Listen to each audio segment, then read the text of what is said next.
Single word I'm saying.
Nothing could have prepared me for cancer.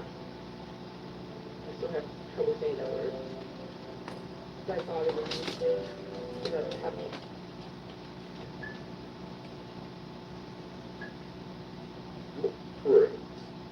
We're building something different, and I mean,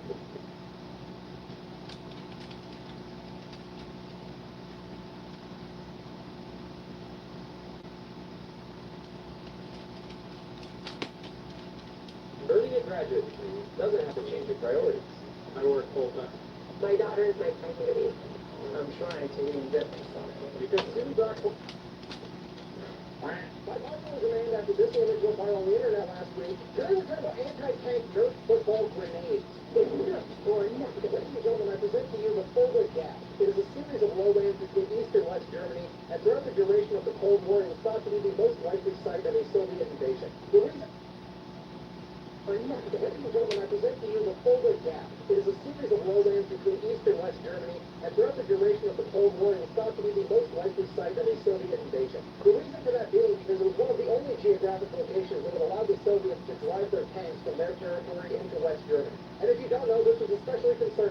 Soviets had a fuck ton of tanks.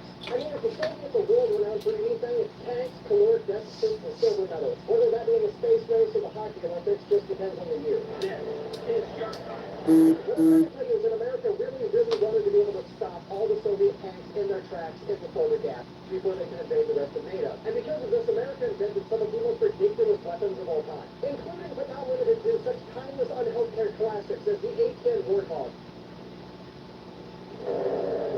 the Davy Crockett, a.k.a. the nuclear bazooka, Atomic Annie, a.k.a. nuclear artillery,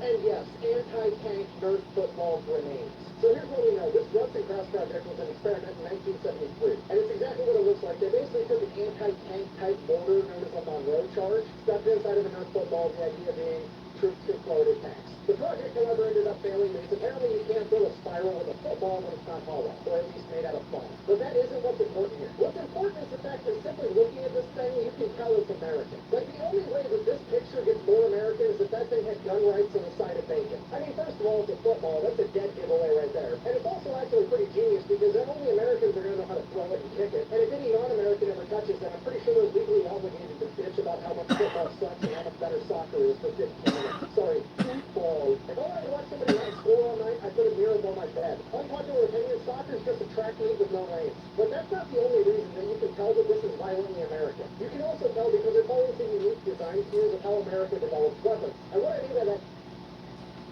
ever touches them, I'm pretty sure they're legally obligated to bitch about how much football sucks and how much better soccer is for 15 minutes. Sorry, football. If I wanted to watch somebody not score all night, I put a mirror on my bed. Unpopular opinion, soccer is just a track meet with no lanes. But that's not the only reason that you can tell that this is violently American. You can also tell because it follows the unique design cues of how America develops weapons. And what I mean by that is, typically speaking, when governments and militaries design weapons, they design a deadly weapon and then they teach their troops how to use it. America, on the other hand, has a tendency to do the exact opposite. And what I mean by that is Uncle Sam will look at America's youth and figure out what their unique skills are and then turn that into a weapon. For example, in the 1930s and 40s, the most popular game in America was baseball. So a lot of kids could throw a baseball pretty well. How do you weaponize that? That's simple. You make a baseball blow the fuck up. I present to you the Beano T-13 grenade. It is the exact dimensions and weight of a baseball. And while that particular variant of the grenade didn't pan out, you can tell where America's current frag grenade got its design cues from. So then in the late 60s and early 70s, when football was becoming extremely popular in America, they just took a foam football and made an even bigger grenade. Because America's youth was uniquely good at throwing that particular ball. Oh, this is so dumb. You're trying to play it off like America's the only people that know how to throw something. Well, I mean, I wouldn't limit it to just America. I would say probably all the countries in NATO are better on average at throwing stuff. I mean, have you ever seen a communist try to throw a grenade? Don't worry, I've got a video.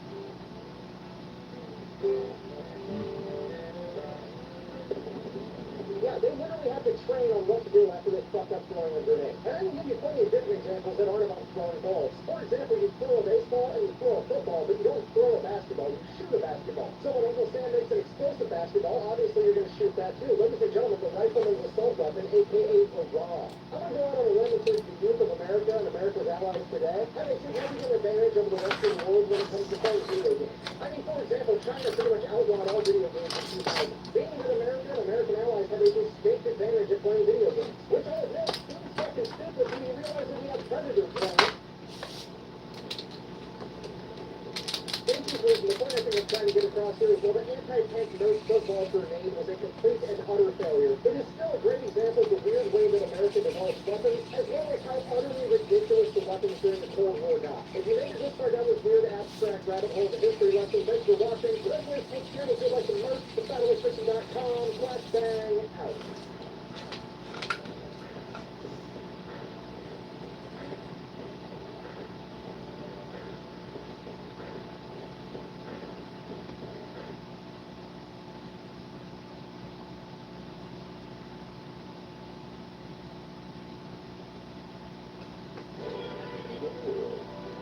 Where women swim, is being transformed. The Daily Wire calls foul to the most frivolous comedy of the year. This is Jumbo Podcast number 219. Whatever Charles and me, y'all go with it. The train station is very big. Tata says the train cars they are using are called cattle cars, which are usually used to transport animals or dry goods. Every day, more cattle cars arrive and get filled completely. As each train leaves, I wonder where it's going, and hope it is somewhere wonderful. When our name is finally called, it is our turn to load up on the train. We are packed in like preserved pickles in a jar. Once the car is filled with 60 to 80 people, they lock the doors. The car has no seats or toilets and no water. There are small openings at the top of the car to provide air, but only those tall enough can see out, and the openings do not provide enough ventilation. I am not tall enough to see out, so I have no idea where we are or where we are headed. It is colder than usual this April and hard to stay warm, even packed together like sardines. The train does not stop for any reason, so we ride and ride for a few days, standing all the while. Mama, Aunt Lee, and Tata try to comfort us children. Even though I feel overwhelmed, I try not to cry or complain. I want to show Mama and Tata that I am a big girl now. A group of men read their Bibles and quietly recite prayers. The cars get stinky because of the poor ventilation and no toilets. I don't understand why we are treated this way. The looks of panic on the faces of the adults and the cries of the younger children unsettle me. At long last, the train finally slows down and comes to a stop. The door is unlocked, and a man in a blue and white uniform climbs into our cattle car and tells us we're in Auschwitz, Poland.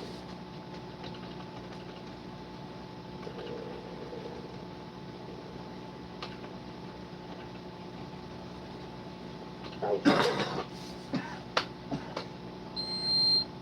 And I don't know if there is a name in the world that conjures up more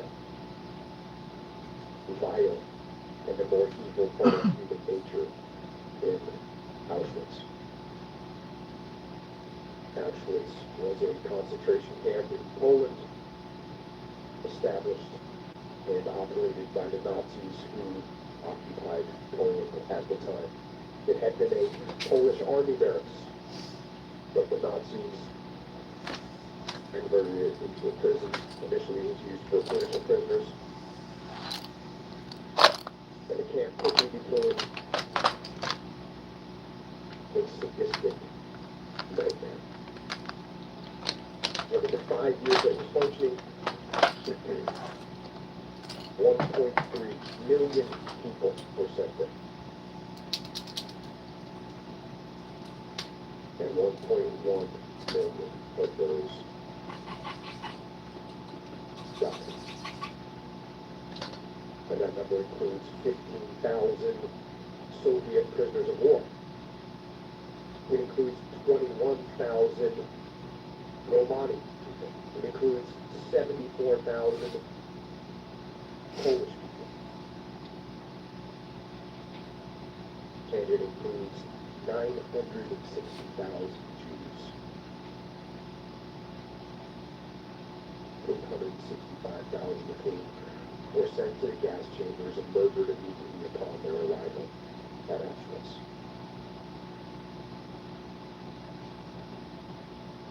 And many of those who were not gassed died of disease, of starvation, of exhaustion, of vicious beatings, of medical experiments, or of just individual executions.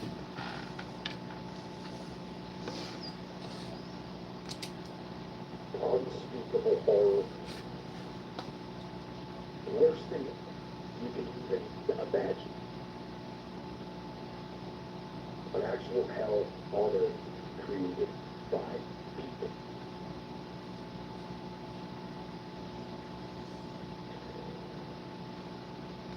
But in that nightmare, in that evil story of sadism and anguish and torment, there are also stories of hope, stories of sacrifice, stories of love, and stories of survival. And it is an honor to be able to share one of those stories with you today. The opening that I read is from a book called Two Who Survived, Keeping Hope Alive While Surviving the Holocaust. The story of Rose and Max Schindler, which was documented by M. B. Connolly. And it is an honor to have Rose Schindler with us here today to share her story.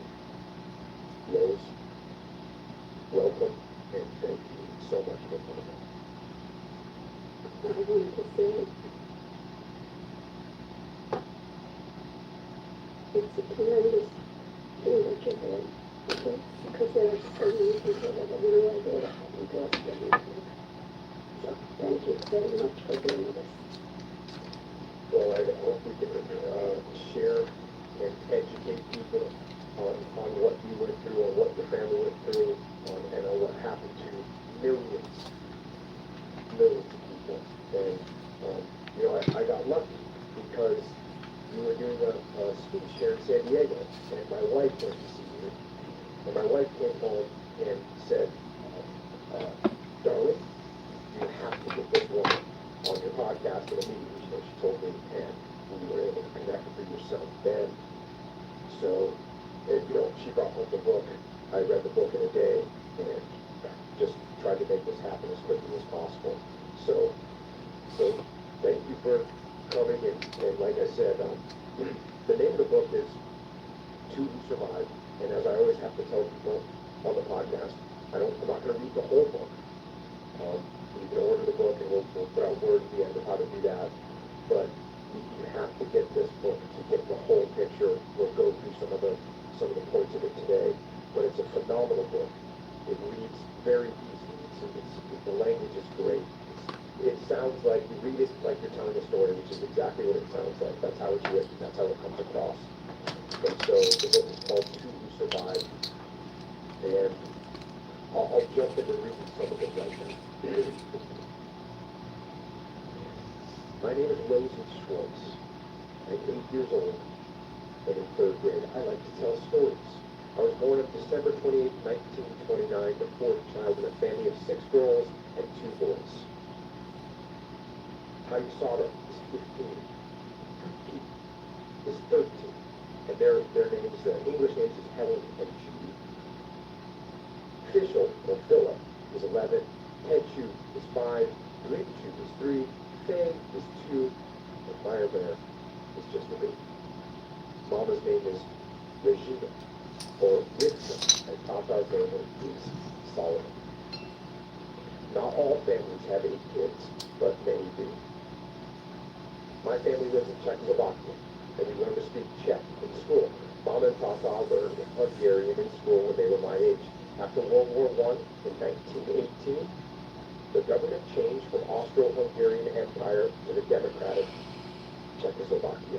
Sometimes when the government changes, the official language changes too. That is when our language changed from Hungarian to Czech. Since now it's 1937, it's been almost 20 years, and Papa says everyone is used to speaking Czech. So what language are you speaking at home at this time? Yiddish. Yiddish. And that's why you got the Yiddish names. Right. Trying to force me to try and say Yiddish names, Yeah. which I'm not great at. Perfect, but just good. Okay, I'll take that. And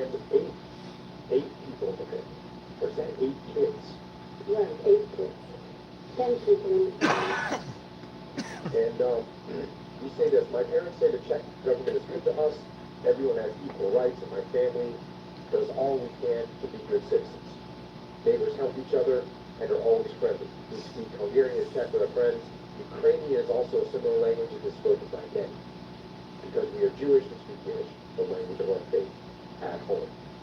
My father's sister, Aunt Lee, am I saying that right? Yes. Aunt Lee lives with us.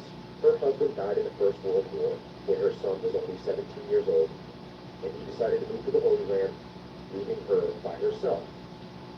Now, what's interesting about this is I'm assuming that he fought, her husband fought and died in the First World War. Right. I'm assuming he fought for Hungary, which was aligned with Germany. Right, absolutely. It was Austro-Hungary before the first thing. There was 100,000 German Jews who served on the side of the Germans in World War I. There was 12,000 German Jews who were killed in World War I fighting on the side of the Germans. And there was 18,000 German Jews that were awarded the Iron Cross in World War II. I didn't know that. It showed, the reason that I thought, and I had heard that before, like I told you before we started, I study war a lot and I read a lot about war. And to me, sometimes you hear, the anti-Semitism is this long-standing thing that everybody knew about for a really long time. And yet, this is only 20 years prior, you had 100,000 Jews that were fighting on the side of the Germans. Just like everybody else. And that's how quickly things can change if we're Well, not careful. yes, unfortunately. Yes. You go in here, since she was alone, my parents invited her to live with our family. Aunt Lee is a seamstress, so she sews all her clothes. When one girl grows out of her dress, it goes to the next sister to use. We call these hand-me-downs. Here's where I had Aunt Lee live with us because she's a friend with Mama and coming to take care of the kids. Mama taught our raising us as Orthodox Jews, and we follow the rules faithfully. We always eat foods that are especially prepared to honor Jewish dietary laws called kosher, which means we celebrate Shabbat on Friday night. Before the Holy Day on Saturday, we attend synagogue. We believe strongly that God will protect us from anything bad. Our code of conduct says that the way we act in life is how we show our faith. Now that sounds good, except when I got to this point that says I do not like homework. We have to do every year. I have 3 more years of school before I'm done. I think I'll learn to be a seamstress when I grow up, so I can sew clothes for my family. We have a comfortable 3-room house on Main Street. Our kitchen is the largest in the mall. The kitchen oven is so big that I can lie down inside of it by one. One of my favorite things Mama makes is rye bread.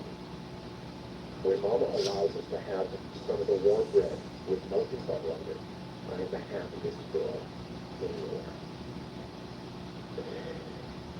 Mama is strict with us and we learn how to live a good Jewish life, but she's also loving. Even when Mama scolds me, I know she is teaching me how to be good. I want to be like Mama when I grow up. Because our family has many children, every room in our house has beds. The bed in the kitchen is at the far end near the pantry. And this is where my 2 brothers traditionally Meyer beds sleep. The living room has 2 beds where all 6 of us girls sleep. I sleep with me and Faye in one bed. I don't mind because I'm small and there's enough room. Faye needs a big girl to sleep next to her because she gets scared easily. I sort of sleep with Tochu and Bluetooth. You guys are making good use of the real estate. Yeah. Yeah, and again, I'm skipping through a bunch of this book so people can read it on their own, but really it just is it paints a very kind of idyllic picture of this beautiful family, all living this, nice, quaint life. You sit here every night, you light the house with kerosene lanterns, they give the house a golden glow and a special smell. You're cozy and warm in the house in the cold winter nights. A water pump is a modern metal hand pump that pumps water up to the spigot every time you push the handle down. This is a modern invention you're talking about here. Right. Mm-hmm. Because you mentioned some of the other families still have the bucket that you're dropping Yeah, in the the well. well, the well being the other house. So anytime you needed water, you could go to the well and let it down and then bring it up and that's how they got the water.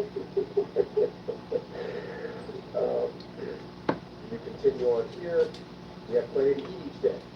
Most of it grows on our farm. All of us kids help Mama manage the animals and the vegetables. Mama says our farm is 1 acre, but it feels as big to me as a whole meadow. I help tend to the garden and collect eggs. Our garden needs attention nearly every day in the spring and summer to keep the weeds away and the vegetables picked as they ripen. We also have chicken, cows, and geese. So is the farm located on your house in Main Street, or is it somewhere else? Oh, no, It's right there. it's right there, but we also have, a lot of land out of the village. Like maybe a couple, miles away, okay? There's we grow the wheat and the corn, and I don't know what else, but, all the bread that we ate came from the wheat. Okay, so, we do not have enough room to the area where we live, so we have additional land out of the village, and that's where we used to grow the corn and the wheat. Got it. You say this, Tata says the bar mitzvah is simple, but it changes everything for a boy. He becomes a man, and may in turn learn a trade, or may in turn to learn a trade. Once he completes his internship, he begins to work. Girls don't have a bar mitzvah, but they do sometimes learn a trade when they finish school after 6th grade. Many girls become seamstresses because knowing how to sew for a family is important. Most girls marry by the time they are 18 or 20 with the help of a matchmaker. Girls plan to get married and become a mother, so learning a trade is less important for them. So is that where you saw your life going?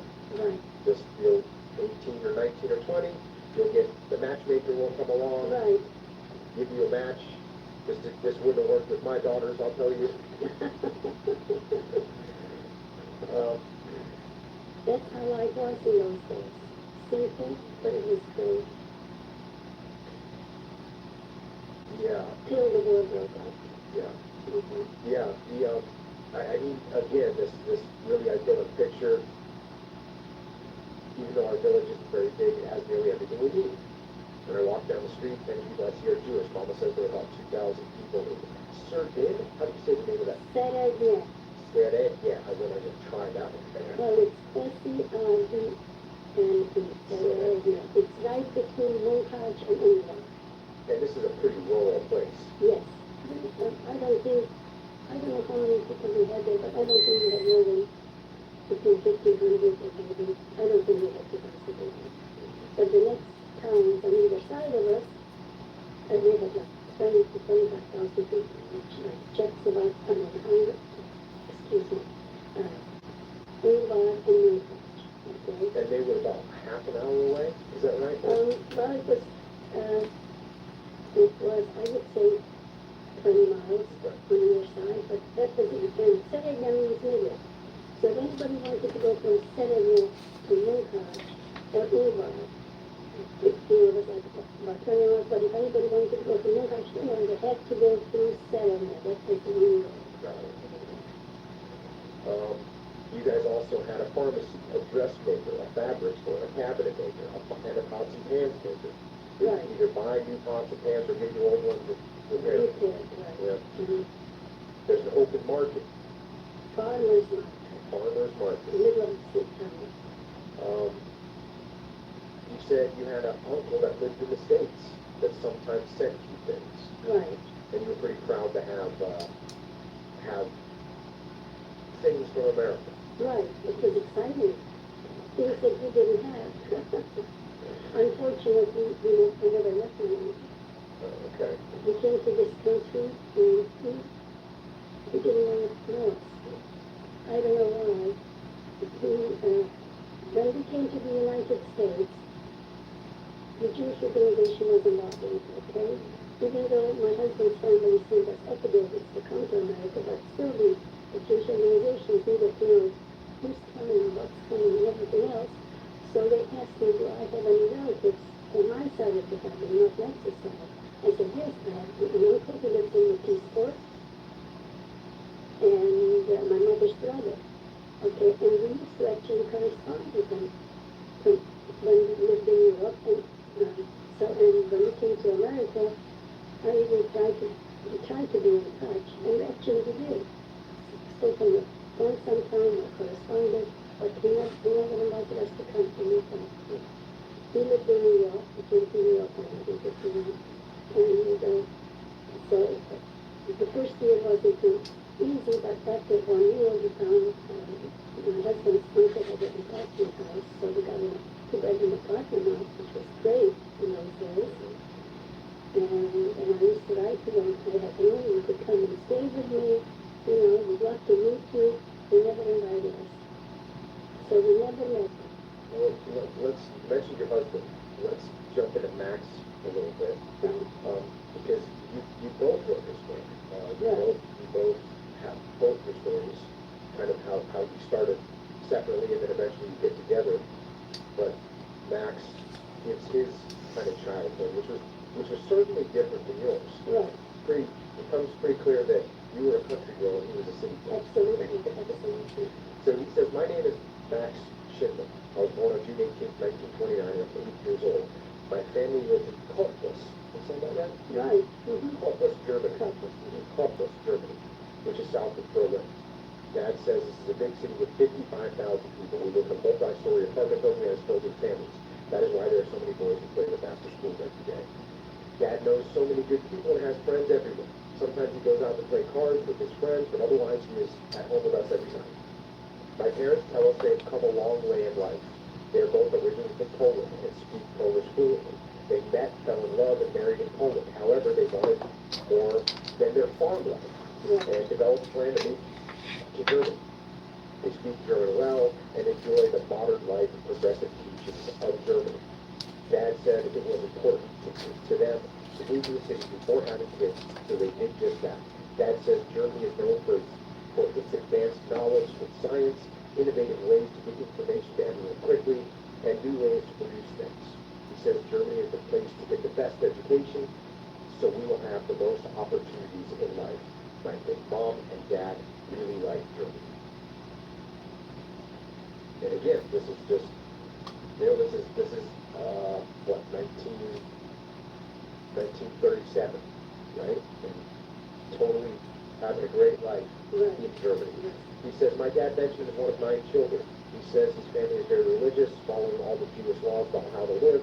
Therefore, he is the one who teaches us about our religion. Dad says he's pleased to see how we are growing up.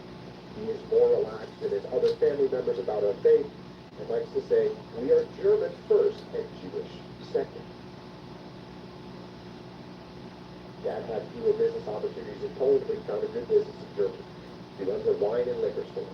He makes enough money for us to live in a large apartment and have a maid. Our apartment is filled with new furniture and fancy carpets. So he's doing pretty good. Right. The Schindlers. Yes. Every Friday night we attend Shabbat services at the synagogue. There aren't a lot of Jews in my neighborhood or apartment building, but there are plenty at the synagogue. Many of our friends go to churches in town. No one cares which faith other people practice. It seems like families only talk about their faith at home. So again, I had to mention that because religion wasn't at the forefront of people's minds. Right. Sitting there thinking about it. So that's kind of the opening of the book, and again, I skipped through a bunch of it, but it kind of lays out, the country girl and the city boy. Right. But I thought that it was important to point out both of you living very nice, comfortable, enjoyable lives in these different areas. Yes. Yes. The next chapter is called The Winds of Change. Unfortunately. So you say life is changing. I don't like 4th grade as much as 3rd grade. It was harder than last year, and other kids won't help me. So far, 1938 is not my best year. I don't understand why, but some of my friends are not talking to me as much as they used to. Some of them have started ignoring me. I find myself mostly talking to my Jewish friends. So this is 1938. Right. And you're starting to, even as a kid, even as a 4th grader, you're realizing that some of the kids that we've talked to before, all of a sudden, are not left here. All of a sudden, we don't have the rights anymore. So many things have changed in a day, unbelievable.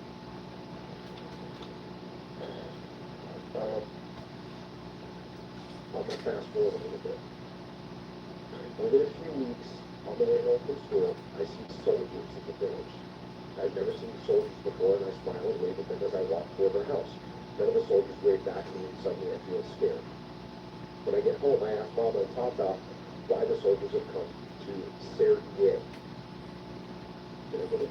Saturday, yes. Sergei. Pretty good. They tell us the soldiers are Hungarians, and they are here to take over. Tata says there may be changes coming, but we are not to worry. After a few weeks, I realized Tata was right. Many things are changing now with the Hungarians' arrival. None of the changes are good. No one knows what is happening, yet no one resists. When I ask Tata why no one does anything, he says that we have to follow the rules and be good citizens. This doesn't quite make sense to me, but he explains that I will understand more when I'm older. So even you're I guess you're 9 years old, and when you see the Hungarians show up and you see this kind of intimidation starting, even you think, hey, why aren't we saying anything? Well, sometimes the less you say, the better. And if you complain too much, you might get into trouble. That's another thing. All of a sudden, we don't have the rights like we used to before. We were practically the leaders of the village, the Jewish people, because they were all in business. And mostly all the non-Jewish people were mostly farmers. And we got along very well. We had no problems. You continue on. Now the adults seem frightened when I go to the village. In town, all the adults huddle together in small groups. I watch as they cautiously look over their shoulders before whispering together for several minutes. No one smiles and waves to me as they usually did. This puzzles me, but I figured it has something to do with the fact that everyone becomes nervous when a Hungarian soldier walks by. I also notice that people who go to our synagogue no longer talk with people that are not Jewish. I don't understand why, because until things started to change, everyone had been nice to one another. When I visit Tata at his shop, I only see Jewish customers. Tata made suits for everyone, so it seems strange to me. Tata says not to worry about it. Tata also says that everyone is nervous about what the change to Hungarian rule will mean for our village. Over the next few weeks, the Hungarians make many changes. The biggest change is for us kids that all Jews are not allowed to go to our public school, and we must be inside our homes by 6 p.m. in the evenings. They call this a curfew. It makes me sad because I like to play outside until the sun sets, and Mama calls us in for dinner. The neighborhood kids have become mean to us, throwing rocks and calling us names like Dirty Jew. One day, when I'm walking and talking with Yuki, a boy calls us from across the street. Stop laughing and behave yourself, you dirty Jews. He yells as he picks up a rock. I will hurt you if you don't. So the kids, everyone. Yes.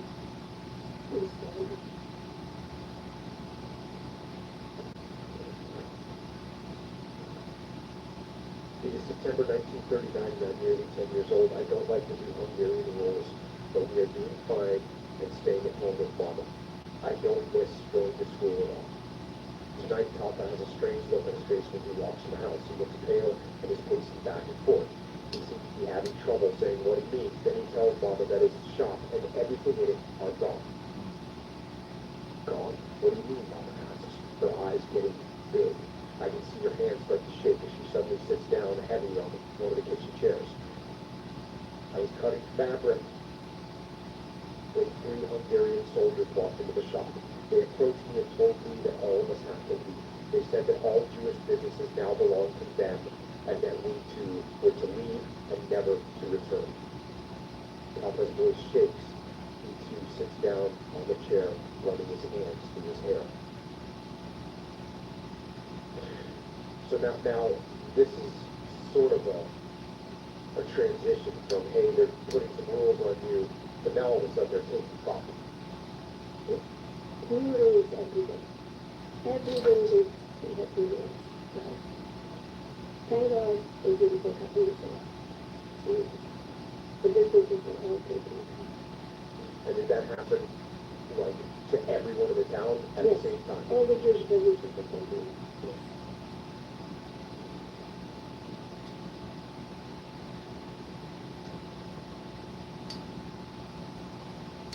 You continue on. You say life is not normal at all. News is spread that Germany is at war with Poland. No one knows what will come next. Now, we're going to witness now Max go through the same kind of similar transition. Right. This is Max. It's the fall of 1937 now, and after just a few weeks back at home for a relaxing summer at Grandma Schmid's farm, I realized that something is very different. It's not just nerves about returning to school. The adults are whispering in the grocery store lines, while washing laundry in the basement and at Dad's store. Even Mom and Dad wait for us to leave the room to talk. Something is not right. I know Fred senses it as well, so we ask Mom and Dad what is going on. It seems there is growing concern about Adolf Hitler, who has a hatred for all Jews, and that there is a possibility for war. One day, Dad comes home from work to tell us that there are yellow Jewish stars and signs painted on the windows of the store that say, "Youth routes," meaning Jews. Get out of here. No stores.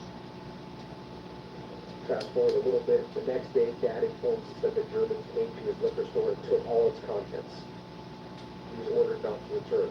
Fred and I are jumping up and yelling, "They can't do that." He orders us to sit down and listen. He continues saying that throughout the ordeal, people were throwing rocks and calling him a dirty Jew. He had no choice but to walk away. Dad wants us to understand that we are in no position to resist the Germans. Doing so could have serious consequences. He will now become a traveling liquor salesman. And you go on, Max goes on.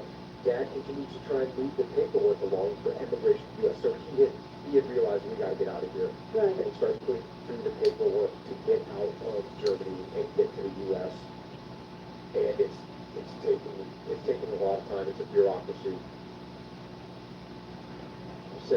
Max says your dad is more eager now to get us out of Germany. He has completed the paperwork for the entire family to move to the United States with the help of his relatives in San Francisco. Even with their help, there are many hurdles to jump. The paper takes longer than Dad thinks they should, so he is anxious, although there's nothing more he can do to speed up the process. In September of 1938, after another fun summer in Poland, we prepare again to return to school. Fred's new school, and Fred is Max's brother. I failed to mention it's all in the book. Right. Fred's new school is called Adolf Hitler Junior High School. And he talks about how because they were Polish, Right. they were able to go to the school Right. even though they were Jewish. Right.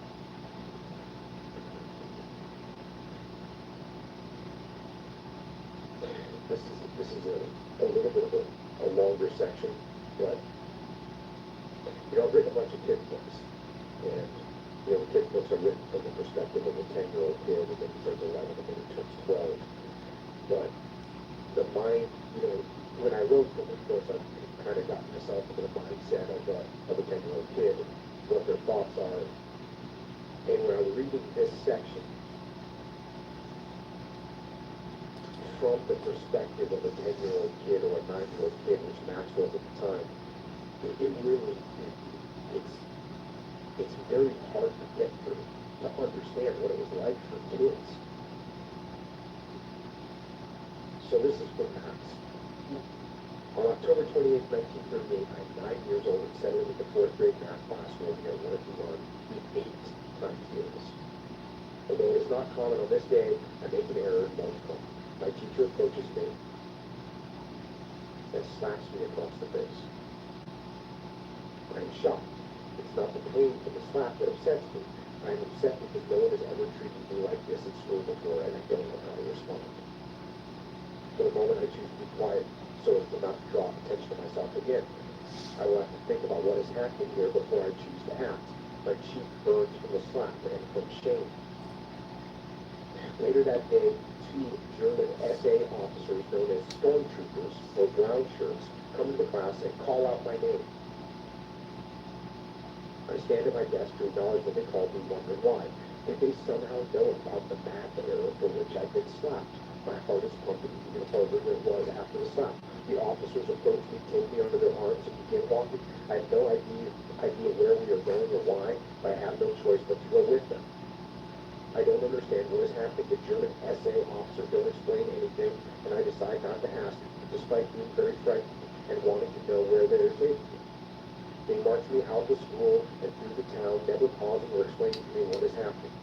Along the way, we pass our synagogue, where people ask, "Where are you going?" I respond that I don't know.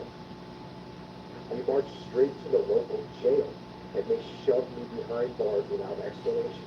The jail is loud, confusing, and frightening. There are many other Polish Jews with me in jail.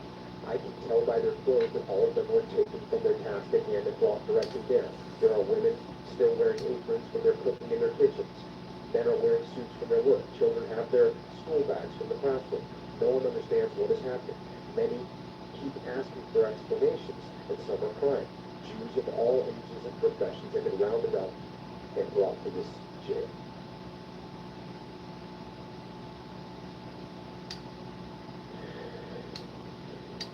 So he goes into this, he thinks that the reason that all this is happening in his mind is because he got a math problem. And he continues to think that for a little while. Fast forward a little bit. The officers command everyone to listen up. All Polish Jews are being sent back to Poland.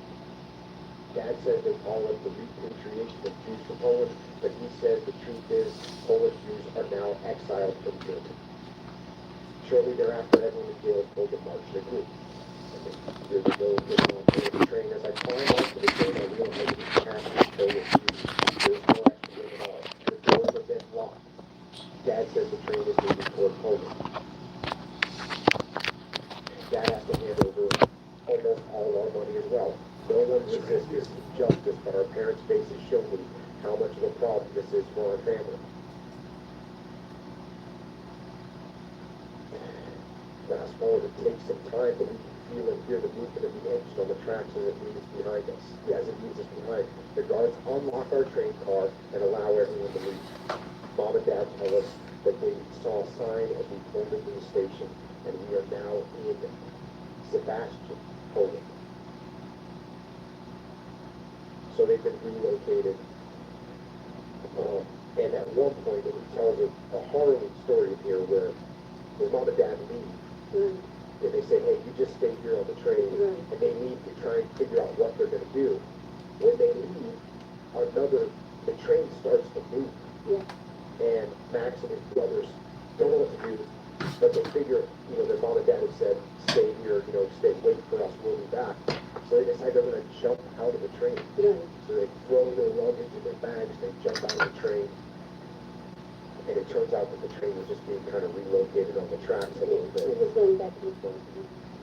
But just horror that forces them to make this split-second decision. And we're talking about kids, talking about little kids. Right.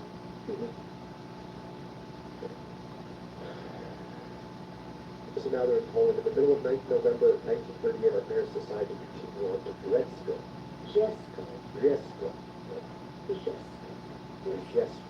Poland, to Grandpa Schindler's house. After 2 weeks, our parents tell us we are leaving. And again, I'm just reading some of the highlights to capture the story. Yeah, you got it. The detail that he puts in here is really powerful. After 2 weeks, our parents tell us we are leaving. This time we are going to the Grandma Schweid's home. Her big farmhouse has enough space for all of us. Also, because the farm is in a small village out in the country, there seems to be less risk of German soldiers finding us. Mom and Dad let us know that this is where we plan to stay. Grandma's farm is self-sustaining with horses, cows, ducks, chickens, fields with crops, and a big garden. I'm not accustomed to this much farming, caring for animals, using an outhouse, and lighting kerosene lamps instead of turning on a switch. Fred feels the same, but we both know not to complain. This is our new life, and we need to adjust because there are no other options. We get lessons in all farm life topics, and we must work the farm to help our family. Dad cannot sell liquor like he did before. He is now a farmer. While we are working in the fields, hoeing, picking, and planting, Dad teaches us about farming and our Jewish faith. The Polish kids are not kind to us or any of the Jewish children. The Jewish students stick together to avoid the Polish kids as much as possible. And fast forward here, as the war approaches, the hostility and aggression towards Jews gets noticeably worse. My Polish classmates harass me and want to fight with me. I get involved in some serious fights with these kids. Our fights often include throwing rocks into homes. The situation has become truly dangerous. I am fortunate to have my brother and cousins close by when kids attempt to fight with me. I can always find support in family members. So, fast forward a little bit now, the war kicks off. Within a day or two of the beginning of the war, the Poles aligned with the Germans. They put on German uniforms and want to be part of the German war effort. They call themselves the Polish Fox Deutsch and circulate rumors that the whole city is going to be gassed. The local people are very frightened and go indoors, sealing the windows with tape to keep the gas out. All the villagers, including us, stay inside for 2 or 3 days. As a result, the streets are barren of people. This is how the Germans march in and take over the city without firing a single shot. The Germans now occupy all of Poland and have taken over. There is a real possibility of being captured during the German SS roundups. The Jews that are caught are sent into a ghetto or a concentration camp. My parents are frantic about this possibility and will do nearly anything to avoid it. They have heard about the horrors of life in the ghettos and the concentration camps. My parents are now frightened and trying to find a safe place for us. I know, I am terrified. There doesn't seem to be any good choices left.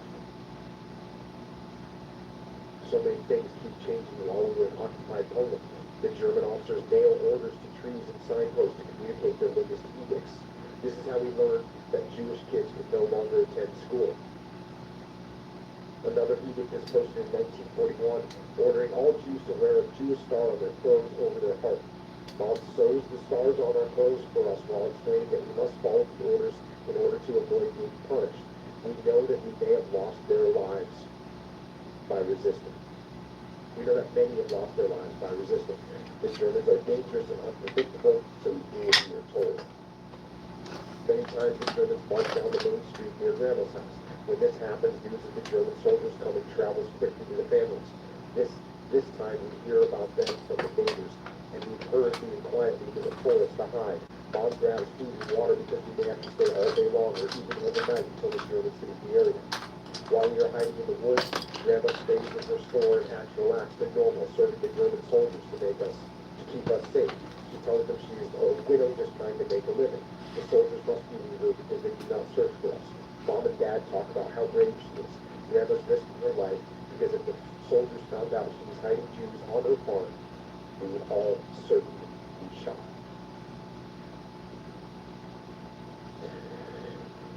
Yeah, this is a matter of years. You have to have so much hope. I think it's vision. It's hoping that it's going to get better. I think things will change. That's a lot of us alone. It's shocking to me how quickly all this happens and how you go into even in your small village. You go, okay, well, there's 2,000 people in that village. It takes and it gets through that village pretty quickly. You can understand that. But now we're talking about all of the village, all of Poland. This is before the internet. This is before cell phones. This is word of mouth and people naming things to trees. And this transition from this idyllic situation for both your families and for the Jews in these situations to this horror in a matter of a couple of years. Right. Unbelievable. While this was going on, nobody said a word. The whole world was quiet. Where was the world when this was going on? On a personal level, what was it like with, a little Christian girl, a little girl that you knew that you played with, and then one day she doesn't play with you? Right. We started calling us every Jew. Doing that with us. They did not have anything to do with us. And before that, most of the people made a living from the Jews. It's all this stuff because they were all in business, the Jewish people. So now we just have to hope that things will get better. The non-resistant is both your parents and Max's parents. Both are, look, we gotta just do what we're told right We now. have no choice. And it's just because otherwise it's almost like an immediate execution. Right.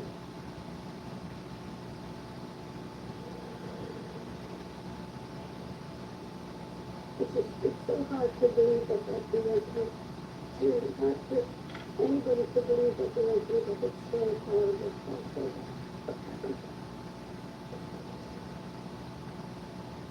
Going back to one of your parts of the book. In 1941, I'm nearly 11 years old, and there's another new rule. We must wear a gold star dated on our sleeve so everyone will know we are Jewish. I don't understand why only Jewish people have to wear an identifying patch and follow special rules.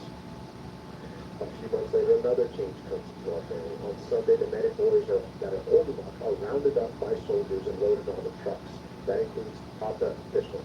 They are driven out of town, and as I watch the truck pull out of sight, I wonder where they are taking them. A few days later, when the men haven't returned, I hear women in the village questioning aloud to one another if the men are ever coming back. Tata will find a way to come home to us, I know. When the men finally arrive home on Friday night, Tata and Fischl look exhausted as they descend from the truck. Tata's face has deep wounds that are dark brown with dirt. Fischl's clothes, which used to be blue and gray, are now a muddy brown. Flakes of caked on mud shed off his clothes as he makes his way over to us. When they approach, they say nothing, only nod at us tiredly. Tata smiles at me when I wave and takes my hand in his as we walk toward the house. Later that night, after Tata and Fischl wash up, we are all sitting around the Shabbat dinner table. Papa tells Mama that they are being forced to work for the Germans. It is hard labor, and the men feel like slaves, and they are never paid for their work. They are given very little food and very little water. When Mama asks what they are doing for the Germans, Papa says they pave roads, cut wood for bridges, lay foundations, dig ditches, and sometimes they work in factories. No matter what they are doing, they work hard, long hours. The guards watch them closely throughout the day and threaten anyone who isn't working hard enough. Papa says he and Fischl keep their heads down and work steadily so they can come home to us on Friday nights. Yeah. You can't really explain that. Unbelievable. One night when Tata and Fischl are sitting quietly by the stove, I ask Tata why no one does anything about this situation. Tata sighs and says, Rosie, we have to be patient and follow the rules since we are not in charge. So of course we would like to be paid, but we can't force them to pay us. God will reward us with being kind to the Hungarians. People whisper all around me that Jews are to turn in their radios. We are no longer allowed access to public information or news program. I hear whispers among the adults about what could be happening in other places. Many people look grim and shake their heads as they head home to inform their families. I run nearly all the way home to tell Mama. I learned later that only one Jewish family keeps a radio in the cellar of their home to find their rule. This is a huge risk because if the Hungarians find out, they will kill all the people in the house. Yeah, absolutely. Now I'm going to fast forward. You guys live under these conditions.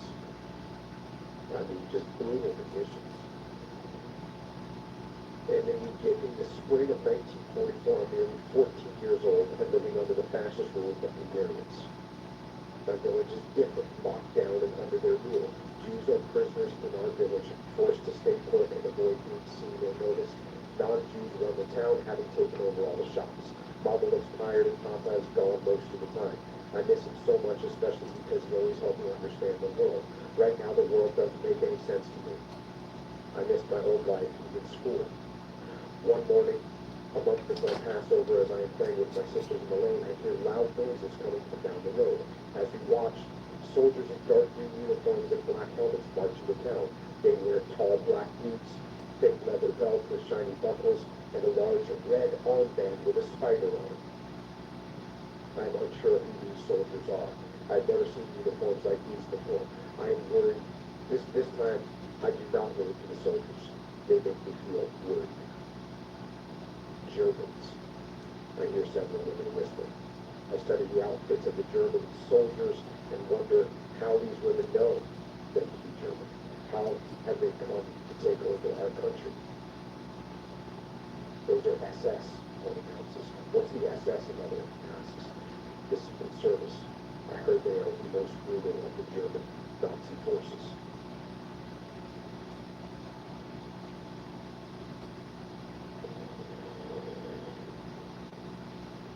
It's interesting that even you as a young girl, when you saw the Hungarian soldiers, you were a little concerned. But when you see the Nazis, your instinct is, you know, That's completely different. Absolutely. Because my mother and father actually were born in Hungary. So we didn't think it was so awful because they were born in Hungary, nothing would happen. But of course everything did. We never thought anything so horrible that happened to us.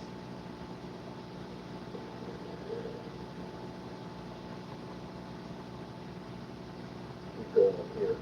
One day as we are all chopping vegetables and the chicken in the kitchen, Mama interrupts the conversation with a very serious look on her face. Girls, I know that things are confusing. You need to continue to act as if nothing is wrong. Acting strangely can get us into trouble. If you mind your own business and act natural, the soldiers will avoid you and leave you alone. That's the hope. Yeah. Absolutely. Fast forward a little bit here. When the 7 days of Passover are over, Mama sends me to the bakery to buy bread. During Passover, we eat no bread. I cannot wait to taste bread again, and I hurry to town to buy it. On my way out of the bakery, with my fresh loaves tucked under my arm, I hear the town crier beating his drum. I join the other people and gather around him to listen to the news. He tells everyone that all Jews are being shipped out by train. They need to pack a bag of belongings and go to the school within 48 hours. I rush home to tell Mama that she has already heard the news. I'm relieved Papa official at home and not at work again, so we can all be together. Mama and Tata also know we need to bring valuables to the school for registration and safekeeping. Tata decides not to follow this rule and wants to hide her valuable jewelry instead. So he actually takes some of the jewelry and hides it. He took it in the shoe polish box. And he puts it up above a beam. Between the ceiling and the wall, in the corner. And your sisters didn't even want to know where it was going to be. You're the only one that was brave enough to say, okay, Dad, tell me. My father said, come with me, I want to show it to you. So when you come back up to the room, you know where it is. So my two sisters, Helen and Judy, they don't want to know part of it. So I told my father, I'll go with you. So we went to the front one of the rooms in the house, took a ladder, and my father emptied a little area between the ceiling and the wall in the corner. And he put the, wasn't much jewelry, because they didn't have much jewelry in those days. My father had a wedding band and his pocket watch. By the way, this is the chain from my father's pocket. I wear that every day. So that's the chain you put into that box. This is one of the chains. My mother, the first she had was a pair of earrings, a necklace, and a wedding band, or maybe a little something else. So the little shoe polish box was plenty big for that. So we did it and we covered it with dirt so nobody should notice it. So and after we came back after the war, I knew exactly where it was, and so we divided between the three of us.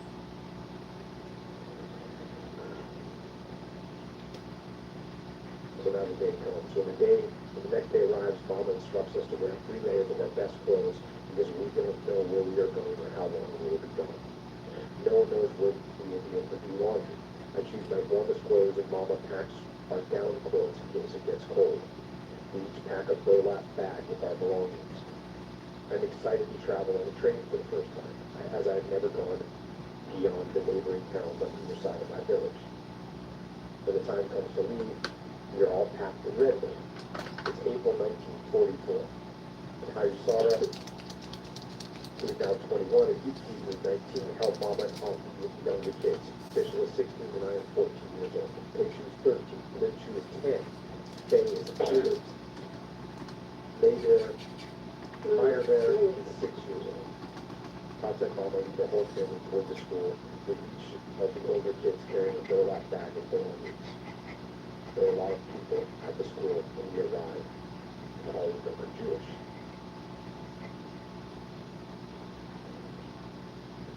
This train station is the biggest building I've ever been in. I hear some of the adults talking about how the station transports shipments of bricks all over Europe from the brick factory here. Mama points out that Jews from all the neighboring villages are here in Ingvar with us. We remain in the train station for 3 or 4 weeks under the watchful eyes of Hungarian soldiers with guard dogs. We sleep in tents at night. The soldiers remind us regularly that Jews are not to try and run away or they will be shot. Our parents continue to reassure us that we should not worry, as God will protect us. And then the story here is the story that I read in the opening, that you're actually getting on the train, you're packed in there, you're traveling for days, and finally when you arrive, the doors unlocked and a man in a blue and white uniform climbs into our cattle car and tells us we're in Auschwitz, Poland. He begins telling people what to do next and helping them move their belongings. He asks me how old I am. And I tell him I'm 14 years old. He murmurs, tell him you're 18. He's holding my little brother, Maya, there. The man asks her if this is her child. No, he's my brother, she replies. He tells her that young children must stay with their mothers. He gives information to many people as we climb down off the cattle car. Once on the ground, all luggage and possessions are tossed into a big pile. We are put in the rows of 5 people and directed to walk on for about 5 minutes. There's no talking aloud and everyone's confused because you don't know what's coming next. When we arrive in front of 3 German SS officers in uniform, they begin to separate us into groups. One of them asks me how old I am, and I follow the advice of the man on the train. I tell the soldier that I'm 18 years old. I assure her response, no, she isn't, she's 14. No, I'm 18, I insist. The officers wave my sisters and me to the left. Tots and Tisha are directed to the line on the right, while Mama, Aunt Lee, and my 3 little sisters and baby brother go forward, joining another line of people. I don't know why they are separating us, but we can keep telling me to be quiet, not ask questions. Just do what they say, she insists. The guards quickly move everyone along, so there is no time to talk to Mama or Tata. I try to keep my eyes on them as their lines move off in different directions, but I quickly lose sight of them. I wonder how long it will be until I see them again. Maybe they separated men for more than clear, but that doesn't explain why Mama, Auntie, and the little kids were in the other line. So many things are happening that don't make sense to me. My thoughts get interrupted when the soldiers yell at us to keep moving. You hire Sarah and I follow our line into a big bathroom on Lager Camp C. Maybe here we were washed up after being stuck in the cattle car for days. Instead, we are ordered to take off all our clothes and toss them in a pile. I slowly remove the 3 dresses that Mama had me wear. I pause when I have stripped down to my underwear and look at the many women around me. Everyone is undressing. I have never been naked in front of strangers before, and I am feeling confused and humiliated. This is so wrong, but no one is saying anything. When Hayasura and Yuki start removing their undergarments like the other women, I slowly do too. I am shivering and feel scared. The soldiers take photographs of us, humiliating us further. I think this must be hell because I've never experienced anything worse. I am appalled to realize that the next step is to have every hair shaved off our bodies. I cannot understand why they need to take hair off my head, arms, legs, and even my most private places. I can see other Jewish women don't understand what is going on either, and with a shame, the faces of all the women shaving us are like stone, showing no emotion at all. I feel so exposed, with no clothes and now no hair to cover me. I reach up to touch my hairless head, and am shocked to feel my nubby and bleeding scalp from the rough handling of the emotionless women with the razor.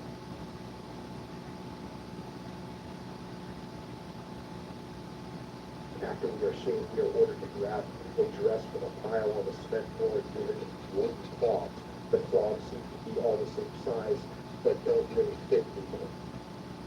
They're hard and difficult to walk in. I have to shuffle gently with my dress hanging down to the ground like a sack. Since my head is freezing, I tear off a piece of fabric from the bottom of my dress to wrap around my head. A piece of my head is covered, but I am still very cold. I don't understand why I can't retrieve my old socks and undergarments that are in a heap on the floor close by. As soon as we are dressed, we are forced to go outside and line up for Zalapel. Zalapel, which is a roll call.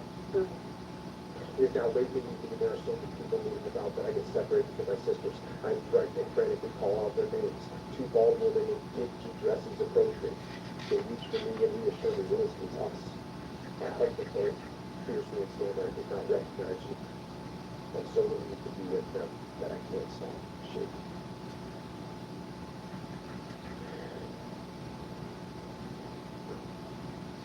So, I mean, any illusion that things were going to work out in any way that could be remotely considered humane must have completely shattered at this point. Completely shattered.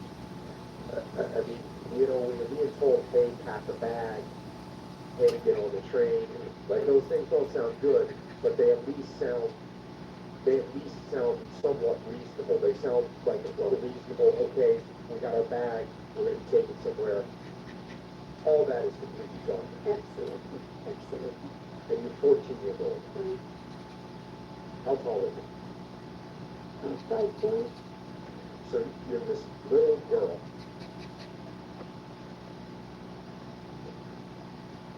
Just 5 years. Everybody was saying, just 5. Things happen so fast. You can't imagine. You didn't even have time to think about anything. Go here, go there, do this, do that, and that's it. You know, it's one of the things they do in the military, right? They take everything that you have, they shave your head, and they're trying to get rid of your individuality, right? They want to remove some of that. And this is just an exact, you know, what they're doing it to an absolute extreme. You know, stripping you naked and shaving your entire body and just removing anything that you had from the past. Well, I don't think you can compare it to the military. No, I'm not trying to compare it to the military. I guess I'm just trying to say that the idea of, Certain rules, I guess. well, the idea of when they shave your head in the military, part of what they're doing is trying to take away some of your individuality, right? So that you can become part of the group. Here, they're trying to take away your humanity. That's it. That's what they did.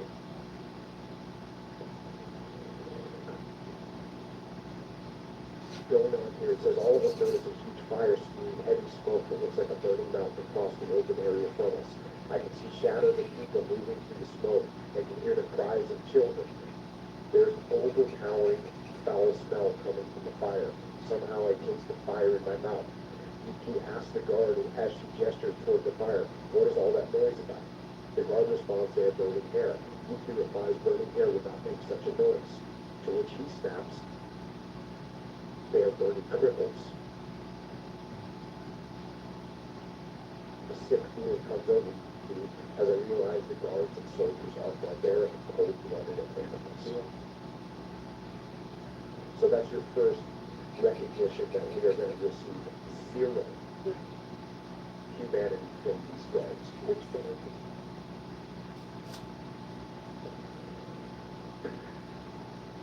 I can't even explain things like this. So unbelievable. He was all alone for so long, and usually come to this. Because this is 1944.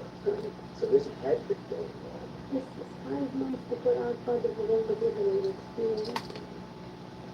By September 1944, God was liberated by the Russians.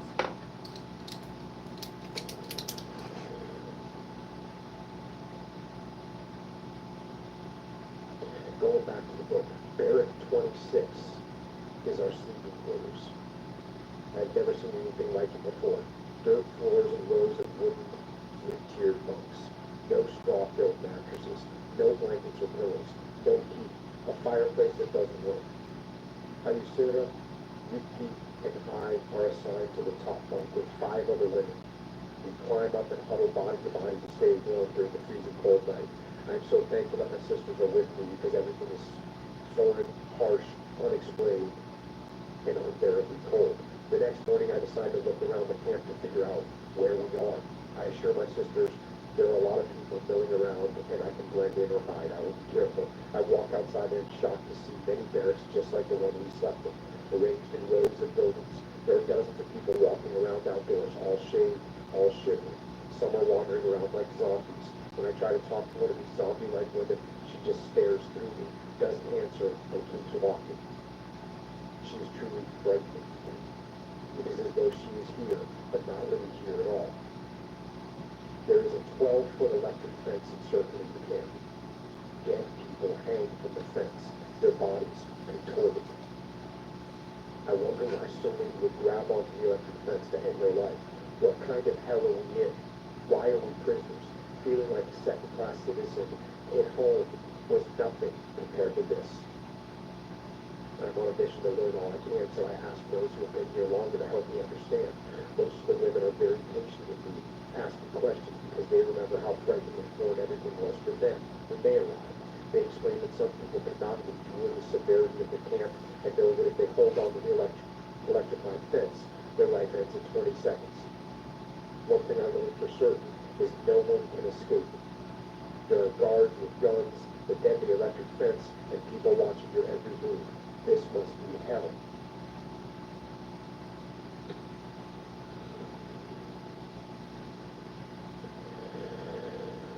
Unbelievable. Unexplainable. The half-dead, zombie-like people and the bodies clinging to the electric fence are overpowering. I am in a daze seeing the true horrors of war here. As I walk around, I think I hear my Yiddish name called out softly. How could anyone in this godforsaken place know my Yiddish name? But then I hear it again. Lucy. I turn to see a man in a striped uniform who I did not recognize, but who was beckoning to me. He approaches me and says, "Don't you know who I am? I'm your Tonto." With a wave of pure shock, I realize it is Tonto. I'm tremendously relieved. At home, Tonto always wore a suit and a hat, glasses, and had a beard. I look again at this man with no hair and I know it's him. I hug him as tight as I can, crying, kiss him some more. His arms around me are the first sense of warmth I've felt since arriving. Tonto explained that he and Fischel were selected to go work in a factory. They will leave soon, but in the meantime, he's been looking everywhere for his family. He decided he must move in this all-women's camp where the Hungarian people are sent. "Where is your mother?" he asks. "I don't know, but I saw her with me." "Whatever you do, stay together, because you will have a much better chance of survival." Papa replies. I think what chance does a 14-year-old have of surviving in a place like this? But I don't say anything. Papa holds both of my arms at my side, looks me in the eyes, and sternly says, "Make sure you stay alive so you can tell the world what they are doing to us." I sure know I'll do my best. Then you and I make plans for us to begin tomorrow at this spot. That's a heavy charge. Oh my God. Yeah. Unbelievable. You know, every time I open the book and I cut through a little bit, I just can't believe that this happened to us. That the world allowed this. You know, the world knew what was going on. Nobody tried to. He's the visible judge.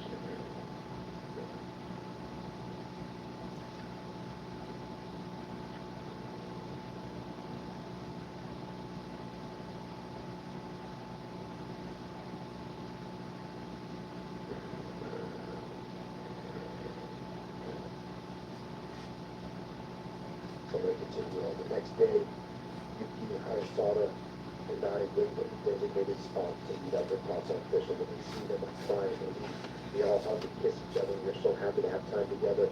Tonto repeats his solemn advice to each of us. Do your best to stay together, stay alive so you can tell the world what they are doing to us. next day we go to our spots and meet contact official.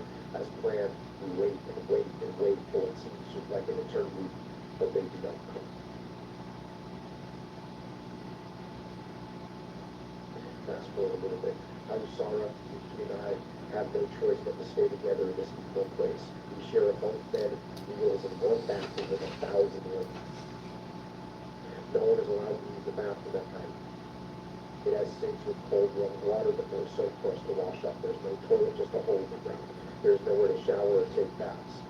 We only have one plain dress we are wearing and no way to clean it except with the cold water. Without a shower or soap, we are constantly filthy. We are always itchy with the bites of lice and bed bugs. We can rinse out our dress and walk around naked while it dries. It doesn't really matter because we are surrounded by 28,000 women in the same predicament. We have no way really to clean our dress or our cloths. We are left to rot for months in the same horrible dress. I realize quickly this concentration camp has some predictable events. Every day as they count us as we stand in rows of 5 people. At 5 a.m. the guard shouts, get up, schnell, schnell, quick, quick. We all rise and run outdoors to be counted whether it is freezing, rainy, or sunny. We stand in lines for hours, 3 times a day, until the guards have a tally, then we are released back to our barracks. I'm told this is how they know how much space is available for the new people they bring in by train every day. People need to go to work in factories, get killed, or are gassed, so the counting is necessary. Sometimes we are forced to even hold up rocks until our arms feel like they will break and the rocks fall. Other times they make us move rocks from one spot to another, then back to the original location. It doesn't make any sense, but we don't ask questions. We keep our heads down and do what we are told, because any resistance may mean we will be shot. I've seen it happen.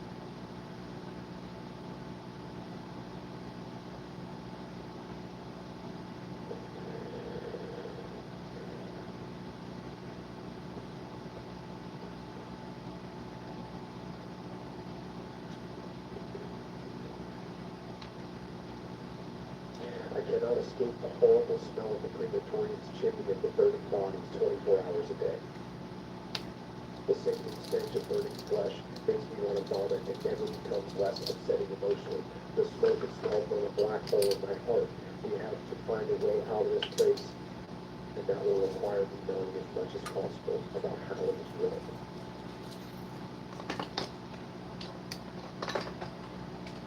Women explain that prisoners are chosen for jobs and they must comply. Any Jewish worker who resists is shot dead on the spot. Strong Jewish women, called capos, are put in charge of running each barrack. The capos live amongst us in the barrack and watch everything. They are not paid, but they have certain rights that others lack. They may get more food, but they are doing the dirty work for the Germans. The cooks preparing the meals are Jewish as well. Jews clean out the bathroom of the barracks that is used by 28,000 women. Jews even work the gas chamber. Everything is coming for Jews. If you go to work, you get your Jews. You have no choice.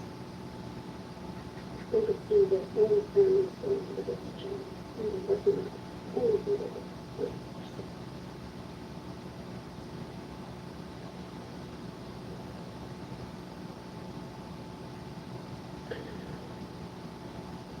Say here, this is too much for you to process, and I begin to see why some people touch the electric fence to end their misery. I asked the PD why we can hear people crying out near the crematorium. I learned that when a group is gassed in the showers, not all the people are dead when they burn the bodies. Maybe we don't give them enough gas because we can hear the screaming coming from the crematorium. The men running the incinerators, called Sonderkommandos, will be sent to them soon so they can not tell the world what has happened. So you even have the Jews are running the Acceptance, the running, the gas chambers, the running, and eventually they're going in them too. absolutely. Usually the gas chambers, I've heard from many people say that after 3 months they would change the guards of the gas chambers. Every 3 months they would change it. Once they get 3 months, they put them in the gas chamber and they get clean everything.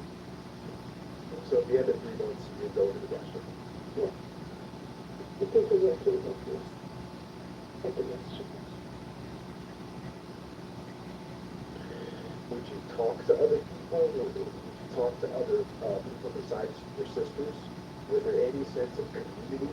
No, Or was it just broken spirit? broken spirit, and the thing is, we came to Auschwitz, and we had all these, we couldn't become friends with any of the people there because we were all, we were in Camp C, okay, in Auschwitz, and this is a transitional thing. You can't get what they need. The only people that stayed behind was the ones I knew because I was still there and even selected to go to work. I would run out of the gas chamber because nobody sees me. They would see me, they would shoot me in the sky. They did not want to take people to factories to work that were still alone. Okay? So it's just you and your sisters. Everyone else is kind of transited. Yes. And there's no feeling of community. No, none whatsoever. It's just broken spirits. Absolutely. You never know who's going to be there. We had 30 barracks in this place, okay? One barrack was a kitchen, one barrack was a bathroom. And people were coming and all the time, coming and going.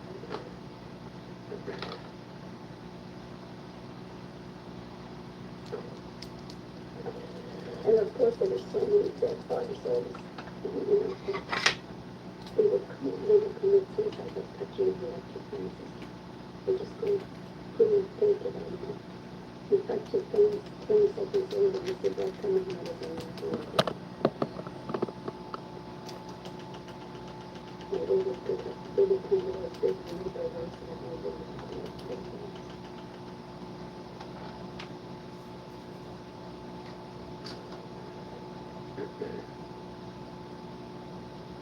You say here, one day I asked a woman who I hadn't seen my mother, aunt, my little sisters, and brother. The lady was careful to gently tell me what I think I already know. She sadly affirms that my worst fears are correct. When they got off the train, they were put in a line that led directly to the gas chamber. I could say 80% of the people that came in on the train all the mothers, children, the sick, the crippled, the old age. The only people they tried to save are the ones that could go to the factories.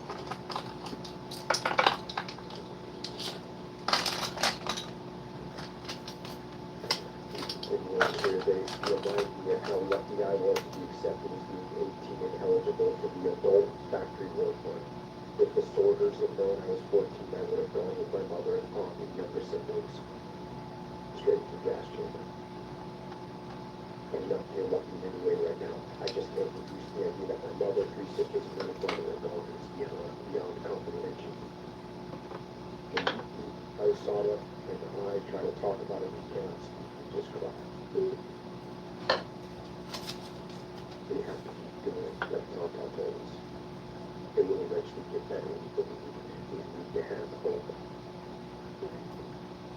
I have difficulty processing all of this and have to ask myself, why? And I think this section right here is one of the most powerful pieces. He says, one of the ladies hugs me close and says, you will never understand what these Germans are doing because it is beyond comprehension. It does not make sense and it never will. They are crazy, out of their minds. You are not. Remember, you are the same one here. Go where you need to go inside of yourself and remember who you are. They will not steal your soul unless you give it to them. Never give them your soul. Follow the rules and survive so that the real you can blossom again when you are free. War is a horrible thing, but it will end. When it does, there is another life for you outside of Auschwitz. But you need to live for that. That's how this is. I thank you and please, know that things will be there someday. And at guess, I think the difference between having that attitude of things will get better someday and thinking that they won't, those are the people that are going to go and grab the electric fence. That's it. They just did it. They couldn't do it anymore. Who was this woman? Do you know who this woman was that told you this? I have no idea. Probably somebody much older than me. Remember, I was a 14-year-old. I was a little kid. Did you believe? Because it had to be hard looking at these surroundings to believe that this could be, that there really could be hope beyond this. Well, if I did not have hope, I was sick of my father. He said, whatever you do, stay alive so you can go to whatever you do. Okay? That was your mission. That was my mission. Actually, it was more my mission than I could see older sisters. They would get very angry with me sometimes because I would do things that was not the right thing to do in the first place. Okay? Well, you take risks. Right. Absolutely. You're a little bit of a hard person to sit being. Actually, even as a child, many times my mother said, you're acting like a boy. You're not acting like a young lady.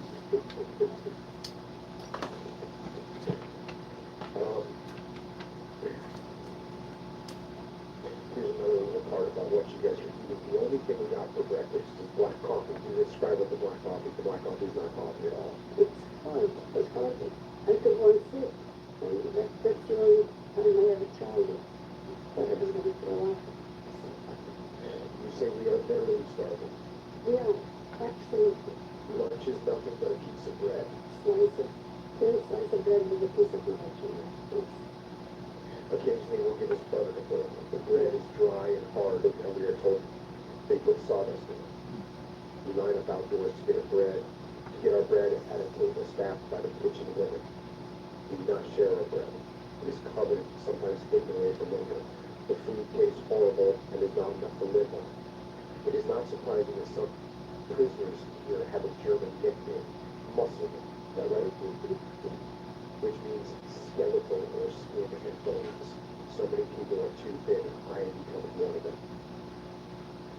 At dinner time, we get a pot of soup to share with a dozen women. We are hungry every day. There's never enough to eat.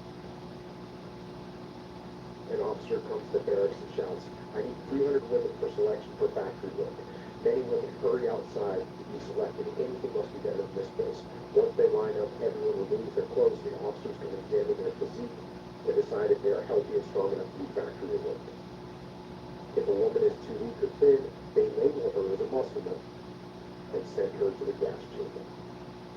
I don't know if it's because of food or illness, but I have a bad bout of diarrhea and I'm very weak. I can't stand and walk for the first few weeks of my illness. Yitsuki Hayasara will not go outside to be selected without me, so we hide when the officers call for volunteers. It's not hard to hide with 1,000 people in the barracks, and they only need 200 or 300 women. The officers do not notice me. This works for the first 3 or 4 weeks, but I'm just skin and bones now.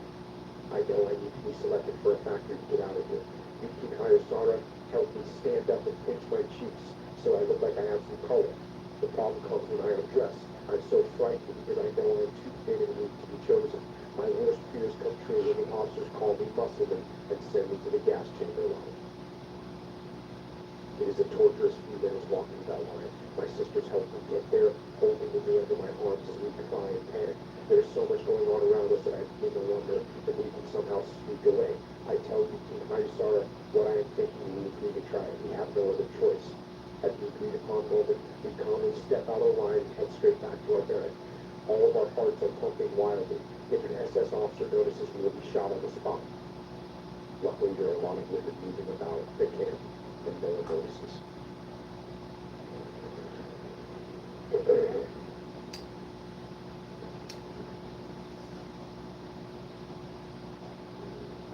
Any idea what you did at this point? I have no idea.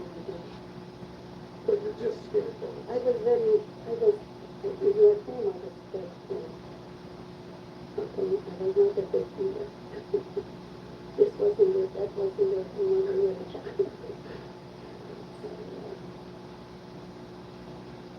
So, And the gas chamber line, that's, you know exactly what that is. Absolutely. You know, when I get this line, I'm gonna be dead in 3 minutes, or whatever minutes is. And they're just walking down the line, they look at you, too skinny, muscle men, go over there. One over here, one over there. And they always put me in the guest chamber. And I would make sure nobody sees me, I would get out of the guest chamber. And they would catch me, they would probably shoot me or something. Remember, you're close to over 28,000 people during that time. Okay? And you know, they brought in over 500,000 Hungarian Jews to Auschwitz. 8,000 people. And everybody that came into Auschwitz ran into camps or the gas chambers.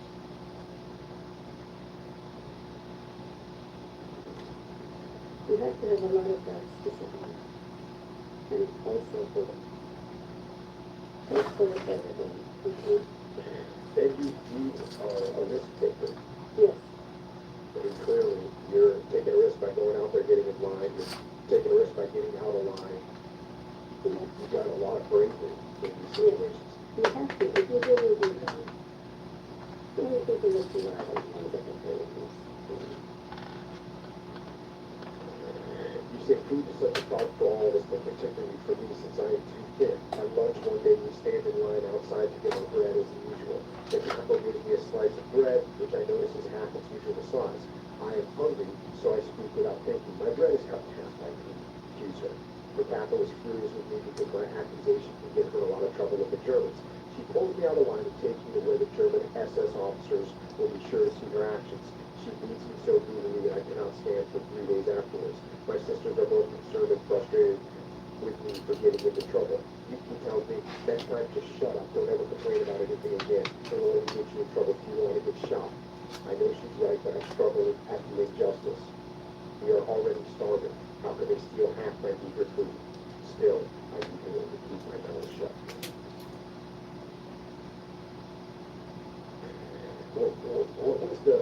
How did you guys look at the Capos?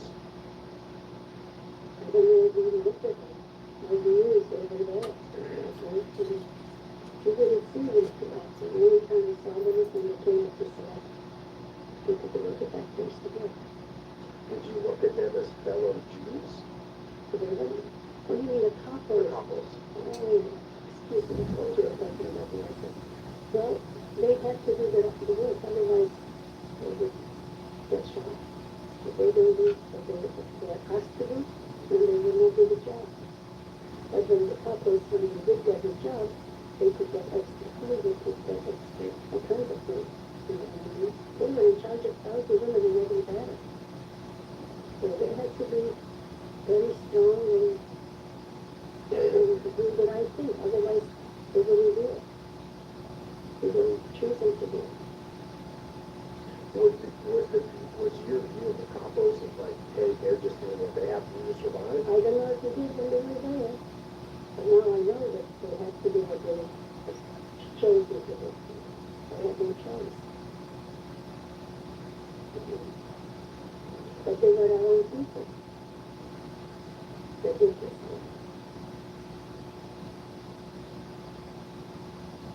You go in here today, good fortunes upon us. One of the ladies at Barrack 26 tells us that we have cousins at Barrack 3. We are shocked that, and all three of us begin asking questions in rapid succession. What are their names? How did you find them? Are you sure? How did you figure out we're related? With Barrack 3, my cousins are in charge of the whole barrack, including food distribution. They help give me extra food every day and can gain weight and take more food. It really saves my life to have a little more food. I'm so thankful to be with them in this horrible place. So there's another little thing that allows you to survive. Right. Yeah. It was amazing that we found out when there was so many thousands of women over there. We were all the way in the beginning of the town. There were 2 or 3, I'm not really sure. Okay?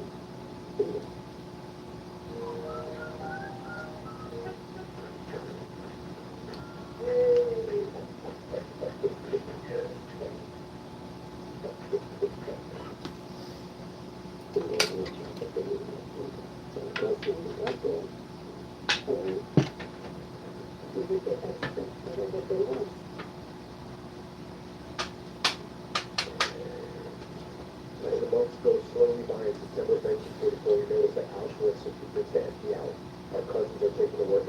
and so we are sad to see them go as the barracks residents dwindle. It makes our exit more urgent. Now there are less people hiding. Yes, less people to hide among. We are risk of being noticed. I am getting stronger and less skeletal, so I urge my sisters to try selection with me again. But I am labeled as a muscleman and sent to the gas chamber. Loser. Loser. Not muscles. Loser. Which is skin and bones. Skin and bones. Loser. At least I can get out of line now on my own and head back to the barrack. And he was repeatedly enough to decide I can no longer go through the selection process at all. Sooner or later, though, I will be caught sneaking away from the line of the shop. There has to be another way. We have to get out of here, repeats over and over in my mind.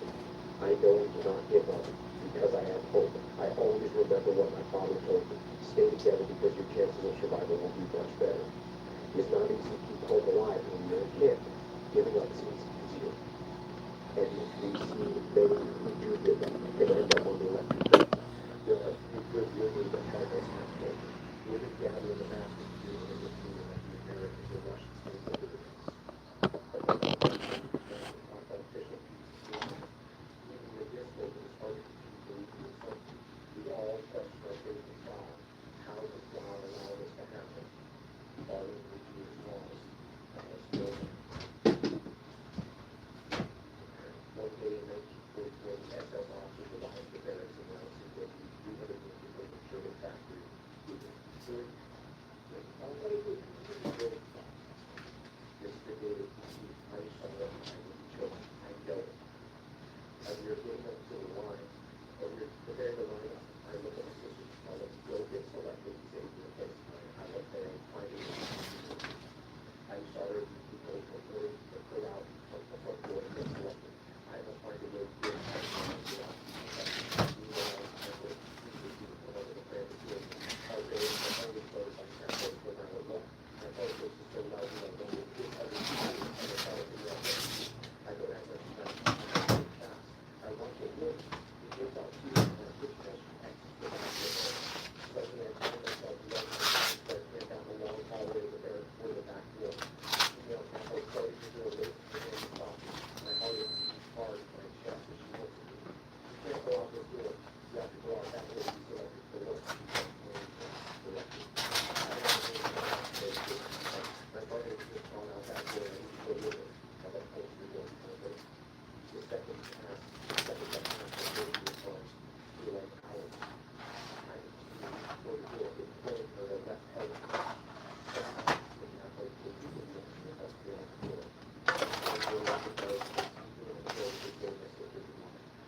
walk back to us, where it was washed, it seemed like a never ending monotony, but we were very quickly. Real safe. Also, we had no predictable. Crazy years supposed to We'll be. back there in a second. Safety is very important, as much as possible. The goal is most of the missile alone, that's something steps out of line. By the end of the 10 years, we got to work with the all everybody. Very safe. It's sufficient.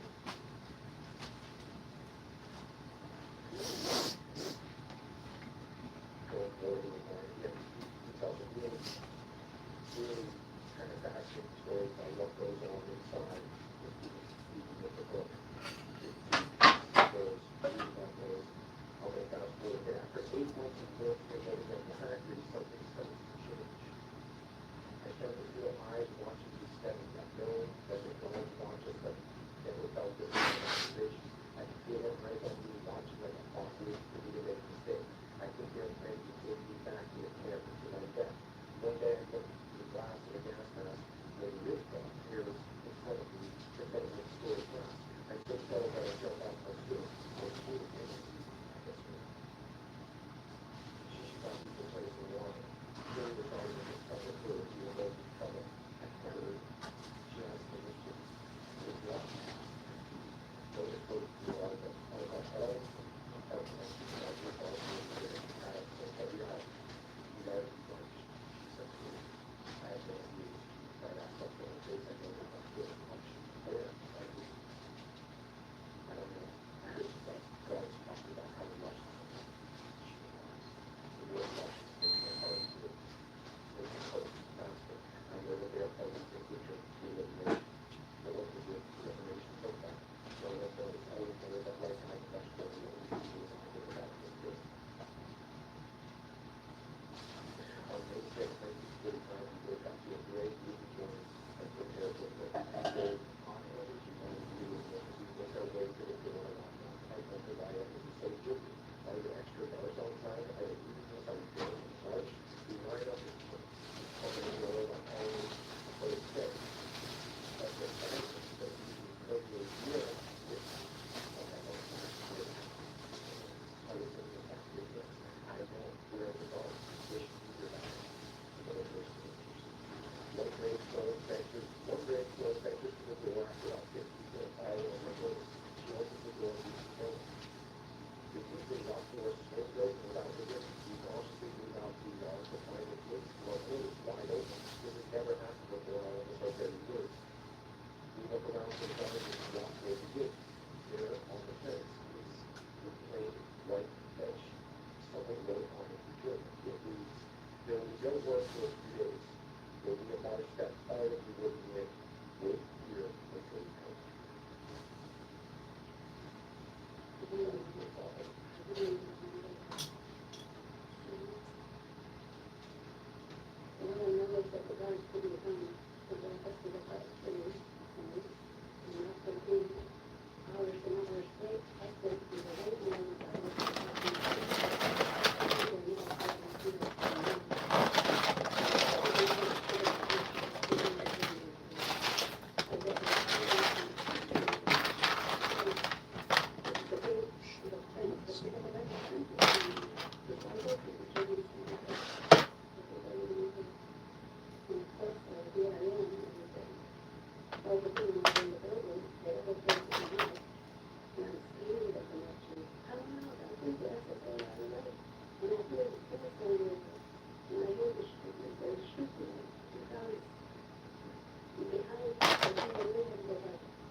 And what was their reaction?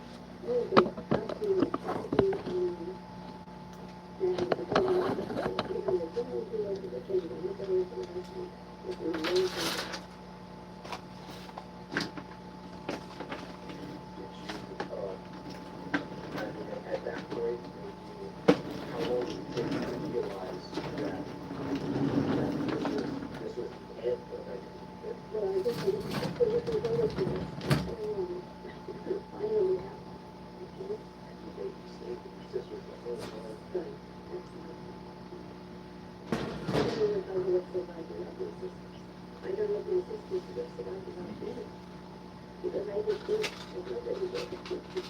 You know, in a situation like this, you have to do different things to see them.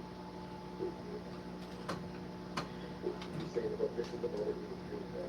Hope that way well as one of the most dreams I have. All of us were overjoyed at the news. We were living so well. Helen.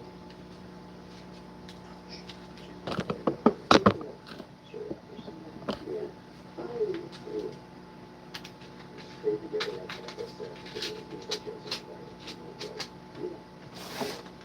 The Russians tell you, hey, go off the town, take what you want. Right, they do. But I didn't go alone, I ran to the Russians. The Russians understood our living quarters, and they would help them take out. They were doing it. And were the Germans still in the houses or were they gone? Oh no, they left. They ran away. As soon as the Russians, they saw the Russians, they both left.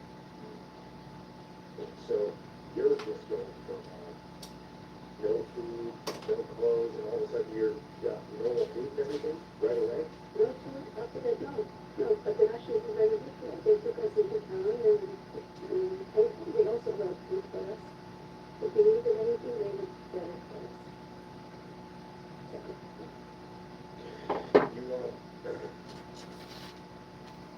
You eventually decide that you're going to head back to your home village. Of course. You say, after 4 weeks on the trains, you finally arrive and walk to our little town. Our most beautiful, cozy homes are represented. Food is almost gone, right from the bottom. All our belongings are gone. They must have held German forces in it since there were forces already there. I remember there were times I looked at you and I rushed to find it. I knew to find this spot is untouched, even though the roof is largely gone. I clawed the mud to uncover the shoebox. When my fingertips tapped the corner of the box, I rapidly removed the mud, extracted the leaf that remained undiscovered. I climbed down and showed you and how you saw it. How you saw it. How do you see it? How you saw it. We sit down on the kitchen floor and go through it for a minute. Inside is my best pocket flash chain, which is the name of the man right now. My parents' wedding rings, earrings, and a couple of gold chains, all of his pride, but despite using the only gentleman remaining from my past.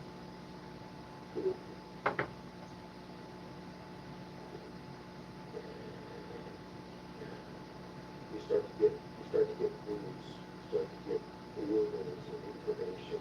One man reported that he was up in the top. There was employed officials where they were really serving SS uniforms.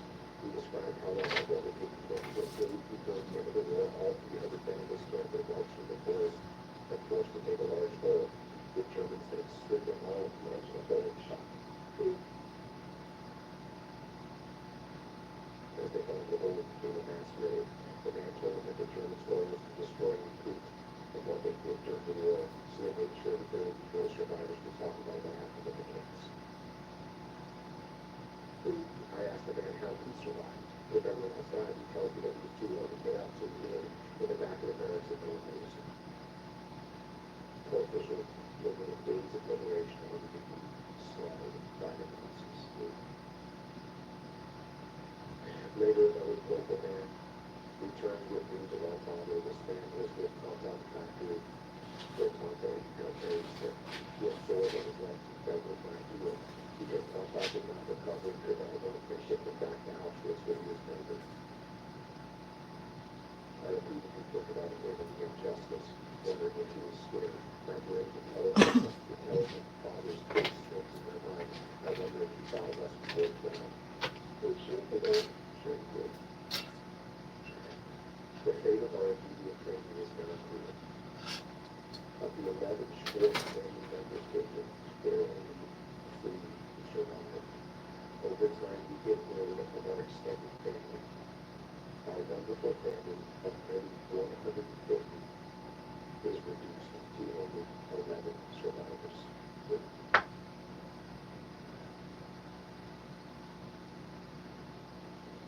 Unfortunately, I don't think we were more than 150 people.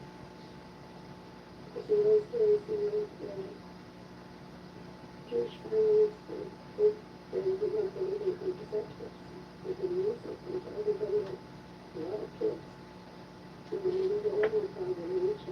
we have 4 and maybe 5 sisters and brothers. So, when you need to come back, you'll get those numbers. They will know. And we have other survivors that they don't know about it. Okay? We've lived in different places because in those days, there wasn't much. So, when we lived in different cities, we didn't have to convention much. So,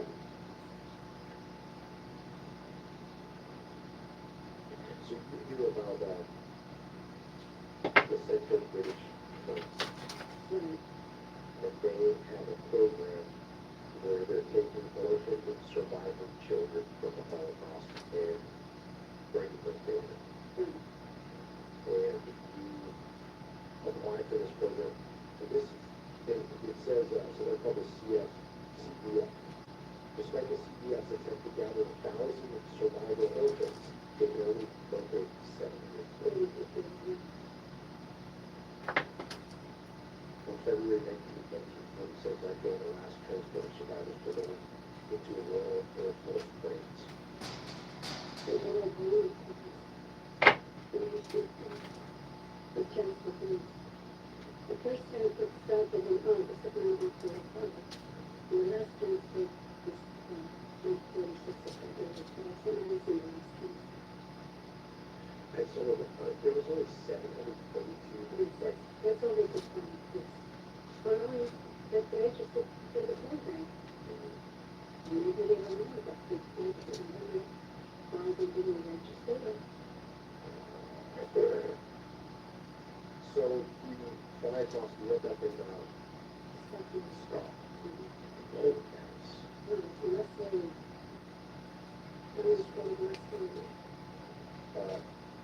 You say here's this unexpected start to new idea. No parents, and most of us have no siblings, but we have each other. We all stick together and become one family. This is the last calls to teachers. How to begin both safely and intelligence. We are encouraged to have fun and relax together.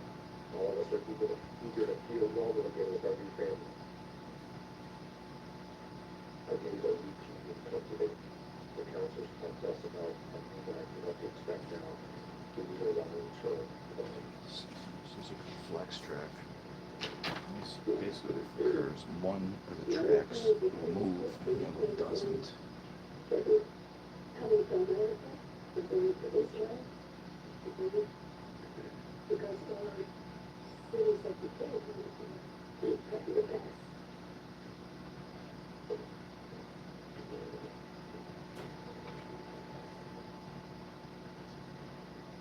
And, like I said, those of you on the back have sections of this building. And the Max's section describes what he went through. And, it's a similar start. He did his nail to the trees around the village, and all the trees to report to a nearby cabin.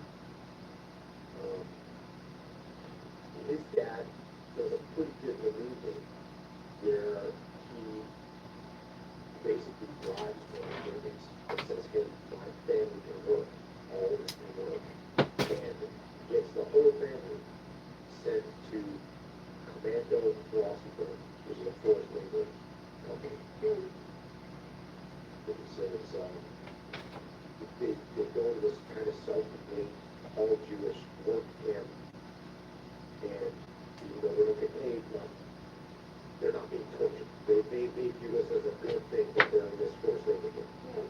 They need their labor. Yes.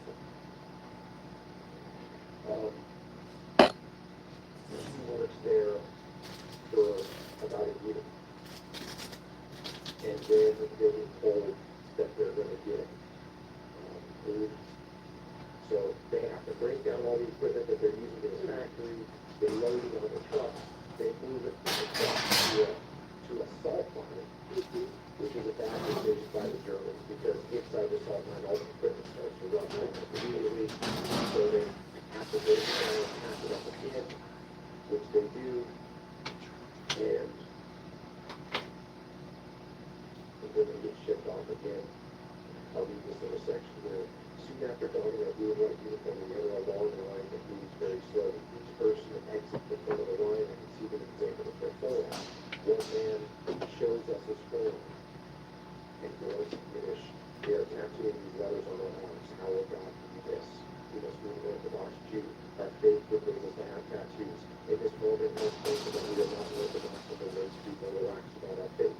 can see the pain of the man's face.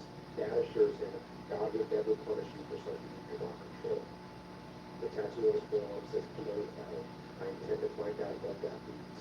So we are waiting in line for a tattoo. I wonder why we get tattooed here if we didn't even like the last camp. This new camp is worse in so many ways already. Dad and the other men quickly find out from the inmates that Hale is chosen for the word concentration logger. What is in Concentration camp. The tattoo identifies us as prisoners of the concentration camp. Dad appears to be that way. So,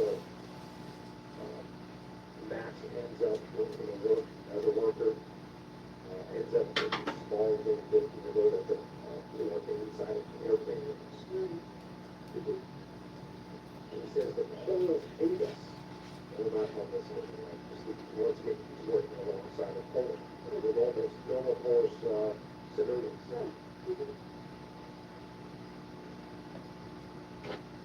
Every night we lay on the straw, teeming with lice and bed bugs, there are 300 boys and men forbearing working and suffering the same challenges. The bug bites make it difficult to sleep at night, and daytime they cause itchy irritation. In addition, we must wear the same uniform for a month before we get healed. Getting rid of the bugs is impossible. Sanitation in the labor camp is awful. There is a cold water trough where we rinse our hands and face. There is no soap. There are no showers. The trees are pits with a wooden board over them. The board has a round opening for us to squat over, but there's no toilet paper. So many people use the latrine and only sticks. Jewish inmates are assigned to treatment. In fact, I realize now that Jews are doing all the work in the camp. The guards are just directing them. Lunch is bowl of soup. Dinner is 3 or 4 ounces of bread. Everyone in the camp is weak and malnourished. We go to work no matter what. Everyone knows prisoners who cannot work are shot or sent to gas jail.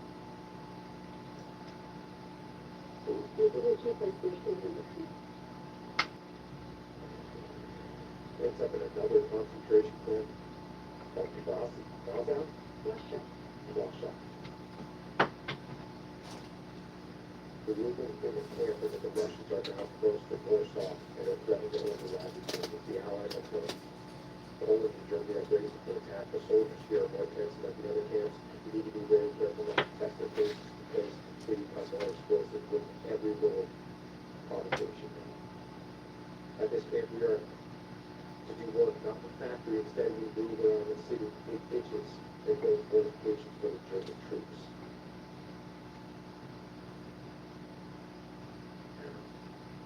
Once again, you're doing something that's going to help the people that are torturing you and killing you. We have no choice.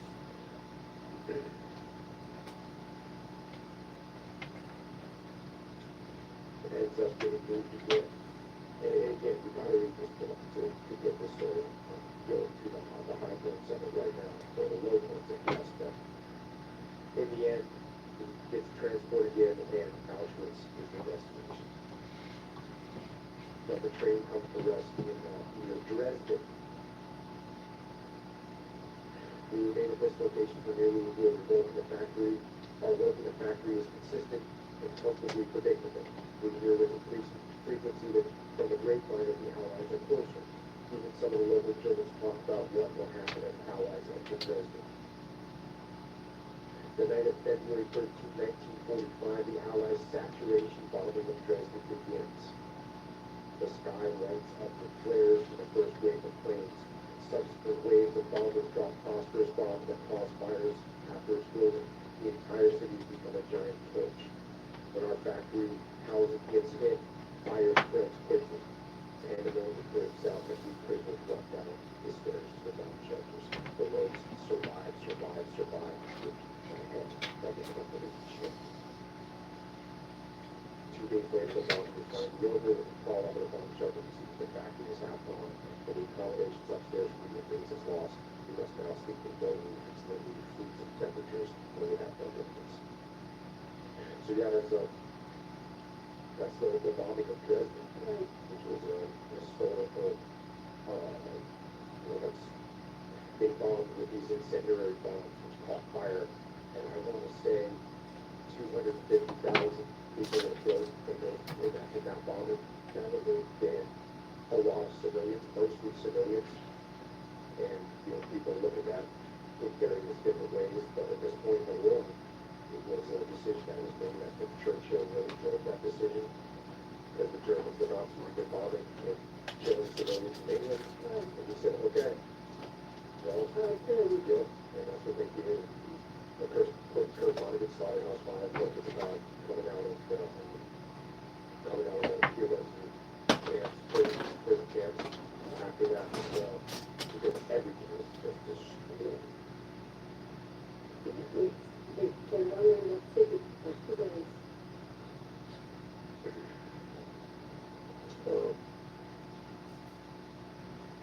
It gets moved around again, and yeah, they go on and they get punched. They go on, and I gotta read this section. After a few days, the German SS soldiers with their guns on their shoulders round up the commando group. This is the commando Rosenberg group. Again, we set up a force push. We are 300 to 350 men marching through the forest, protecting the doctor. The march takes a few weeks, but feels more like it's year, and it's ghastly for our group. We march on one side of the river, watching bullets explode on the other side. We snow on the ground, all of us are freezing as we climb up the mountains. I feel my nose and try to walk with my hands tucked into my armpits. We get very wounded, and we are all starving. We march through several towns as people stand on the side of the road and silently watch. We are told not to speak to the townspeople or accept anything from them, or else we will be shot. Not one person offers us anything, no food or jackets or boots or blankets. It is a disastrous death march from bombed-out Dresden to the news. I see men fall, give up and die, or sit down and refuse to go on. And people are all shocked. Dad's health declines and he is in bad shape. He is very weak and cannot walk alone. Fred and I support him on either side with his arms over our shoulders. We get tired after hours of assisting him with other men. When we get tired after hours of assisting him, other men from our group help pull us up. The Germans stuck us in a barn in a subcurrent our first 2 nights after the death march. At long last, we were given a small amount of food, which is our first food in 8 to 10 days. We sleep on the dirt floors, squashed together with our stay warm. Our first night sleeping almost 10 days. No one cares about the uniform living conditions, and we are completely exhausted and barely alive. 2 days later, when we arrive in the ghetto in March of 1945, there are only about 80 of our group who are still alive after the first death march. The rest are dead.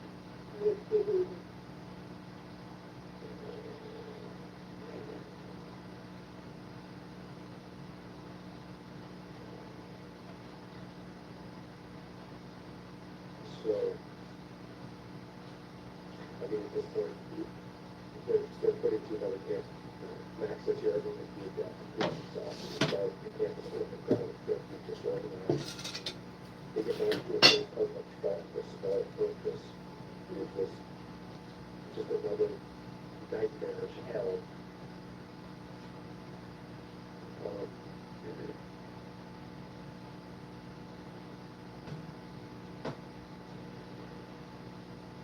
On May 8th, and again, I'm skipping close, but you gotta get this book to what actually happened.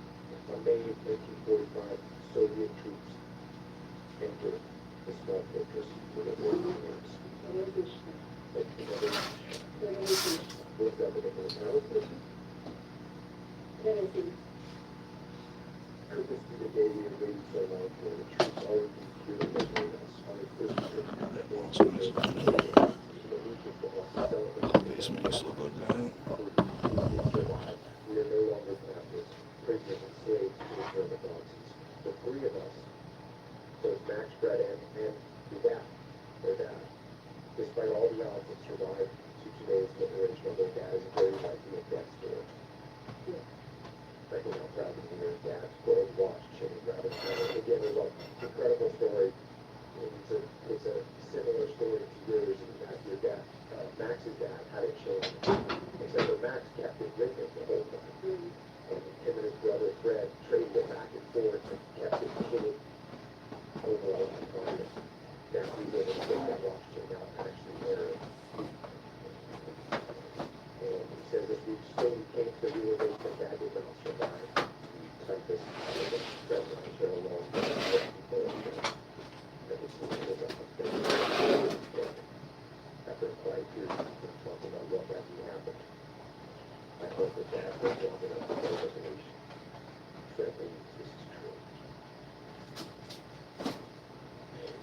deliberations, we can wander around the community and the group and all have questions about their residents.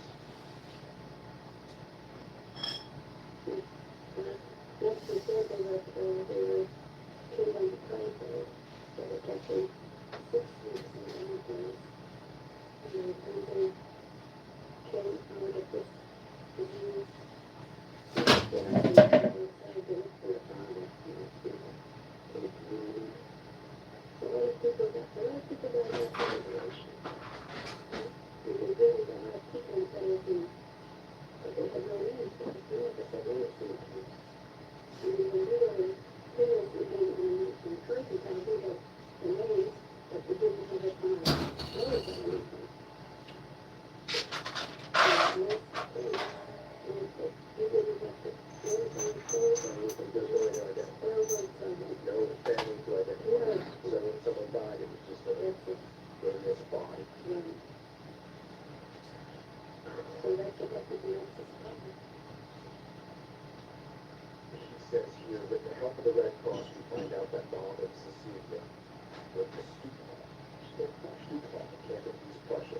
That concentration camp before being expanded several times, added more beds and extermination chambers during the war.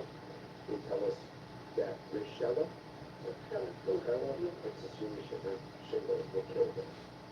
Just before liberation, all surviving inmates were loaded on the barges, sent down to the Baltic Sea, and were deliberately killed. Others too realized people about Bob and Cecilia's safety every day who were suffering in the camps. They arrived that they were trained. Learning with certainty that they are dead is a tremendous blow. The Red Cross also investigated our family in Poland. That is, again, they tell us that our cousins, aunts, uncles, and Grandma Schmied, were all killed. None of them survived. We also find out that after your Grandpa Schindler refused to go into a ghetto, the Jews were rounded up. In 1942, he was shot on the street near his home.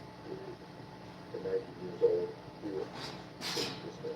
We now know that our whole family is gone. Murdered by the German Nazis. Dad is dead. Mom and Cecilia are gone. Our extended family no longer exists. This is bread in the world. All that remains from our former life is the gold chain that Dad wore to hold his watch. See clamps, file like folders.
Max finds out about the same program that you were enrolled into. I was looking for orphan survivors.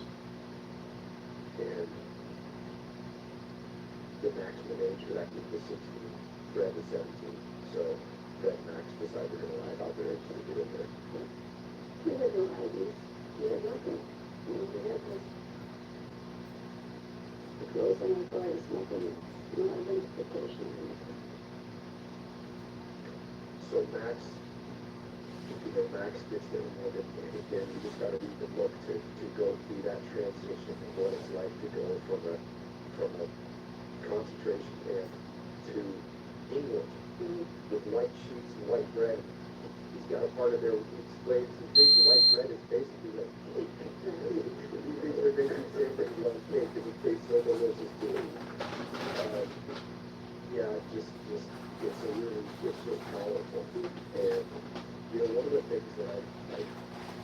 called out here that he said we attended the organization and rehabilitation and training school for half a day, 5 days a week. The school is designed to prepare us for life and work. And you know, I just read that is his focus. It seems like everyone's focus is like, okay, we're gonna move forward. We gotta find a new job. We gotta find a college for our life again. You have to do that. If you don't, you're lost. And there's also the name of Mr. Montefiore. Am I saying that right? Montefiore. And what was his position? He was a wealthy Jewish man and he worked with the Quakers. He was kind of supplying a lot of the financial backing behind. Absolutely, yes. Actually, certainly Montefiore has been unmarried and got married in England because I had no parents and so he offered to do that. Yeah, no, that's why I definitely want to call out his name because I knew he was an important figure. Very important. Oh, yes. He was a very important person in England and a very important person in Israel. And have you ever been to Israel? I have not. In Israel, many of the cities that are surrounding Montefiore was all over the place where he built this and he built that and all kinds of things. You guys, there's a great line here again, you know, it's like God would tell us that we do not deserve the stuff that we have done, that will not stop us now, and that we can do anything we want to if we don't work for their cause. Yeah. Which is just, you know, again, the mentality of, look, we gotta move forward. And also, it's interesting, you can do anything you want, but you still have to be willing to work hard. Even after everything you've been through, you're still gonna have to go out there. Absolutely. And we do, all of us. Let me tell you something. If you're going to count all the survivors that remain and all the people in the field that came to this United States, okay, I bet you not one would have come in like this. As a person who did get a job, okay? Our education was very low. And I had 3 years of education, only close to 4 years of education. I never even thought of going back to school and taking on my own. First of all, in Europe, we only had education for the age of 14.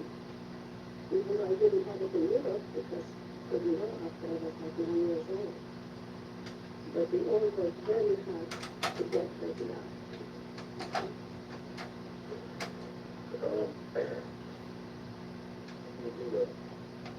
You do a great job of going through like kind of how all this stuff unfolds, and it's really just a beautiful part of the book where there's 5 of you girls that show up in where is it, Bedford Hospital, and it's a bunch of young men survivors. That's when you that's when you meet one handsome young gentleman that says, "Hello, I'm Max. I'm your friend." Welcome to Bedford. And When I saw him, you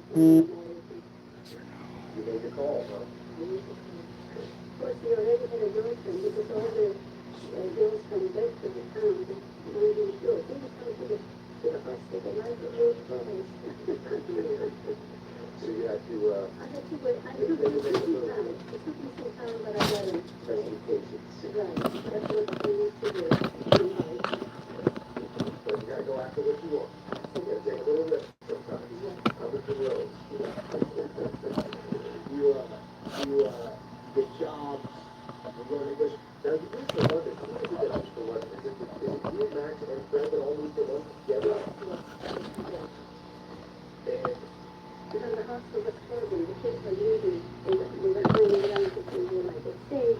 They're going to Israel. They're going to Australia. You know, because they're orphans, and a lot of us in London have relatives here and there and everywhere. Okay, so a lot of us from England, you know, came to England and then they went to the United States. And you guys get married, you say it, that when you The reception's 95% of the guests are survivors. They're all survivors. We kind of stuck together. And then Yeah. we got in hostels together. And then even when we came to London, we not living in a hostel. They put us in private homes and the organization was close to us. You go on a honeymoon? Is it a honeymoon when you guys go to Paris? Yes. You say, I never thought I could be this happy again after all we went through in the camp. So we head back in and went with my parents to wonder if they were ever this happy. Thinking of my parents made me miss them for a moment and I'm sad. But then we arrived at our destination and our sad thoughts were pushed aside in favor of thinking hope for the future. This is such a common theme that you talk about all the time. Yeah, you're not going to get caught up in the past. It's not that you're going to forget about the past. You're not going to dwell on it. Right. Well, you cannot get going. You cannot life is spirit forward for better things. I mean, if you're going to look to the past all the time, it's not going to get you anywhere. Okay? So we just have to hope for the best and do the best we can. You say here, London is a fun city for us. We have lots of friends and enjoy our jobs. 5 years have flown by since leaving the hospital, and we are so happy for our new life here together. And again, I'm fast forwarding through a bunch of really good stuff. And then you say, one night, over a wonderful dinner of fish and chips, Max proclaims, Rose, I think it's time for us to move to America. His statement takes me by surprise. Max periodically talks about moving to America since we met. We talk about America as a destination for someday, but I never considered that someday, like today. He told me that his father had been trying to get the family emigration visas before the Germans rounded up all the Jews. I don't know, Max, what we do in America. Whatever we want, it's not how we do. So that was your vision of America. So it's we're going to go there. And Yes, that was our hope. Young Lloyd, he didn't know what to bring us. Unless his family sent us affidavits. what were the affidavits for? To come to America. So they just got to sign that, hey, we're going to... They were responsible for this. Okay. They were responsible for us for 5 years. Okay? So, of course, when we came to America, of course, the English and everything, they put in for the jobs. We don't really grown up. Land of opportunity. Lots of opportunities here. Although, I thought, well, maybe you can expand on this a little bit because, well, first of all, October 3rd, 1951, Rose and I, this is Max talking, Rose and I both wear our father's watch chains as we leave the apartment. When we reached New York City on October 12th, my uncle and second cousin meet us at the dock and put us up in a Manhattan hotel for 2 nights. Our hotel window looks out to a junkyard, which makes us want to check out as soon as possible. After a quick breakfast on our second full day in America, my uncle gives us $20 and says, good luck, you're on your own. Right. From then on, we will never stay in family again. I do not feel we need them. We can make it here in America on our own as long as Rose and I have each other. I tell you, we were very lucky to have these people. They were really amazing people. And we loved each other deeply. They welcomed us like their own kids. Thank God we never needed their help. So he was a job at a scale company, working on making scales. Right. And then he notices some little growing company called International Business Machines, or IBM. Right. He realizes maybe that could be a good job. Right. He gets involved in that. You end up passing out one time on the train. You have to go to the doctor. and then Max says, when Rose calls me the next day, she tells me there's nothing at all to worry about. Excitedly, she says, the doctor says that there's only one thing going on with me, and that is that I'm pregnant. Right. 1955, Max decides to come and check out a little place called San Diego, California. Right. We all know what happens when you come to San Diego for Nobody wants to nobody wants to leave, Max included. And then you arrived in April 1956, baby Roxanne. And then you end up in a place in North Park. Right, You get a job at Gold State Fabrics, right. Uh-huh. and then you start raising your family. Yeah. Ben arrives in 1957, right back today. Mm-hmm. Yeah. It was the second time. Her daughter was 65 years old. And Dan was 62. So we came to San Diego in 1956. I came to Max came to Christmas time first. He came for a few days visit. He never went back to New York. He called me 2 days later and said, Rose, I'm moving to San Diego. He got a job at Solar. Okay. Okay. And worked for Solar for 5 years. And then he went to General Dynamics. He retired after working at General Dynamics. Good. Good career and a great place to settle down. So we lived in North Park for 6 months and then we bought a house in LA County. You know, I'm going to take a little aside when you say this. You say, occasionally I still wonder if there is a God. How could there be, with all the terror that happened to us and to others? Surely God would not have allowed it. When I think about this, it makes me angry. I ask myself why God would have allowed the Holocaust to happen, and I never come up with an answer. I cannot sort out with what I feel. So this question has to be put aside to allow me to continue with all the good in my life. That's a very big question. Losing so many people. Complete families like that. There's so many complete families like that. You know, the one woman that talked to you inside Auschwitz and said, you will never make any sense of this because it doesn't make any sense. Like, this is too insane to understand. No, You can't comprehend it because it's incomprehensible. it is. It is. I mean, we're sitting here talking about, you know, you and your direct family. And then you multiply it times 2 to get you and your direct family and Max and his direct family. But then you have to do that hundreds and hundreds and hundreds of times over and over. And every one of those unidentified bodies that got buried in a mass grave with no identification and no family, every one of those, and you know, this is something I talk about a lot, because it happens in war all the time. Oh, there was 22 soldiers killed. Oh, there was, 428 soldiers killed on this attack in World War I. Those aren't just soldiers. Well, those are people. And these people, these bodies, unidentified bodies, everyone had a family, Yeah. had hopes, had Absolutely. Absolutely. Yeah. Max convinces, sounds like he kind of convinces Fred to come out Yeah. and move to California. It sounds like Fred had a harder time after. He did. He did. He had a harder time. He lost his hair in time. So after liberation, his hair never came back.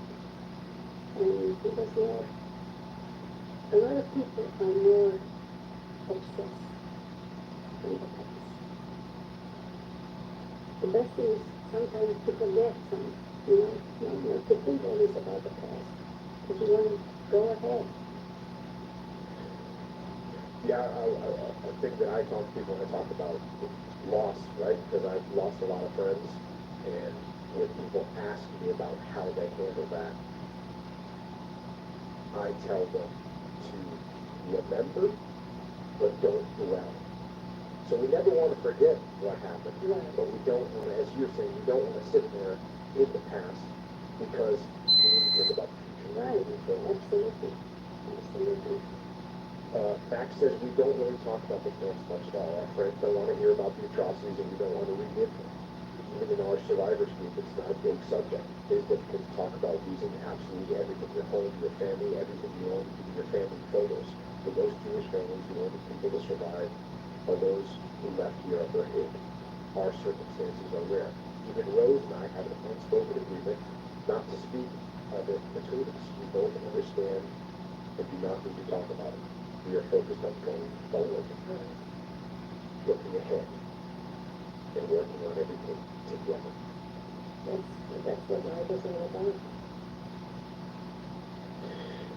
When you talked about, again, just Max's career, and he said, one of the things that he said about his career, he said, I want my children to see that anything is possible with determination, hard work, and an eagerness to learn.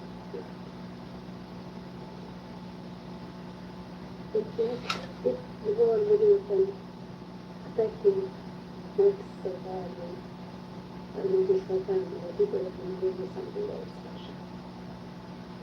He's a very smart man.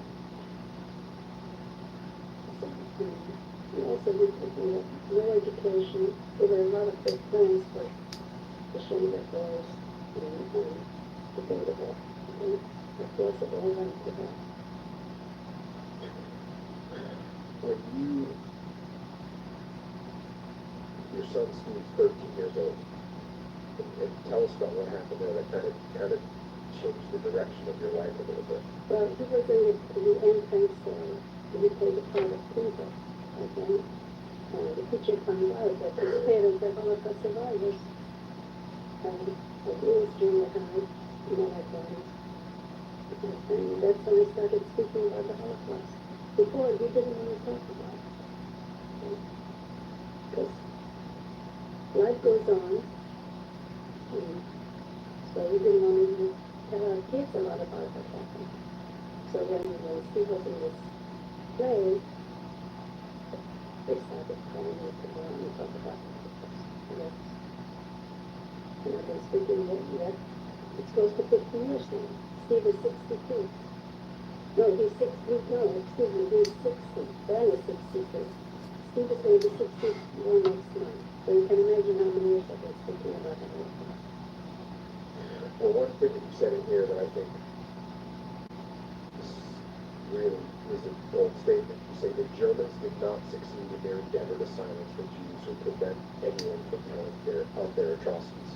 I am one of the few who remain, and I can tell the world.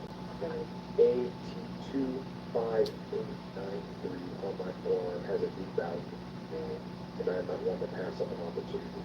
This may be my first time speaking, but I will find more places to share my story. That's what you said after you got done speaking to those kids for the first time.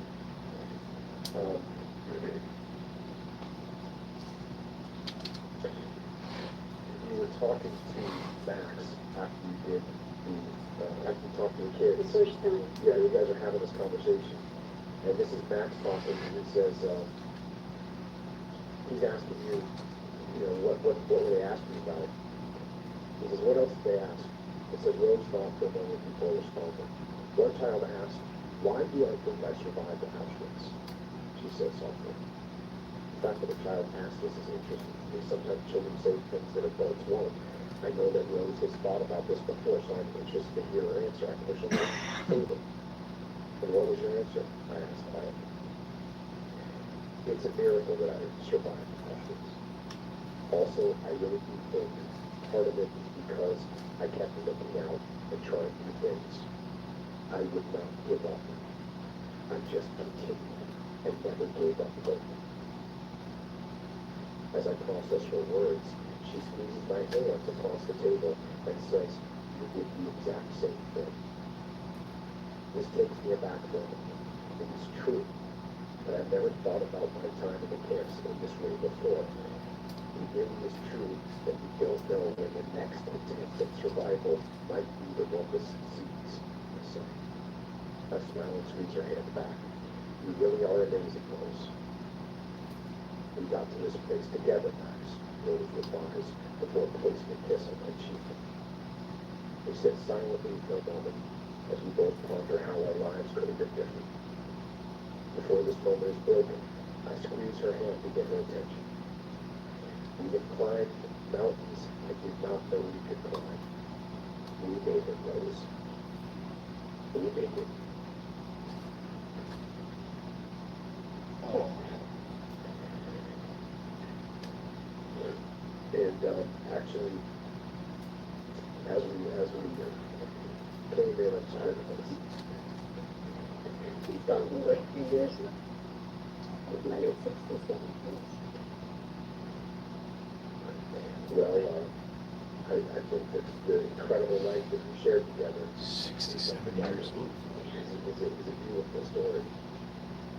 And then when he came in, he said he'd been listening to the podcast a little bit to kind of get a feel for it, talk to you a little bit about what it was going to be like. And he's listening to one of the podcasts.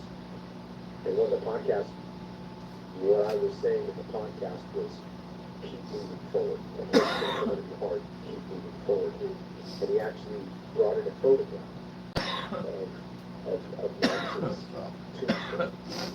And it has the single quote that Max, that the family decided to put on the gravestone was, live day to day and keep moving forward. And I gotta say, like I said, this whole thing got started when my wife went to Southern Street and just looking at this book, we didn't know her at the time, but we made a little inscription to my wife, and it just says, Helen, never give up hope. Signed Rose Shipman. And I think that, Did I write that down? yes, that right there. No, okay. Never give up, yeah. Never give up hope. 67. So, I think that really between never give up hope and keep moving forward, those are Very strong saying. strong sayings, and you and Max are shining examples of how to actually do that, how to actually do that in life. I know I've had you trapped in here for a while. You have a website. The name of the book is To Who Survive. ToWhoSurvive.com. Yeah, so there's a website called ToWhoSurvive.com. The book is available there. The book is available on Amazon. We'll have a link to it so people can get it through our website and make it easy for them because they know our podcast website is Joppa Podcast. You also have social media. So despite the fact that you're not quite a teenager anymore, you still have Twitter, Instagram, and Facebook, and all those are at To Who Survive. It's written out TWO Who Survive.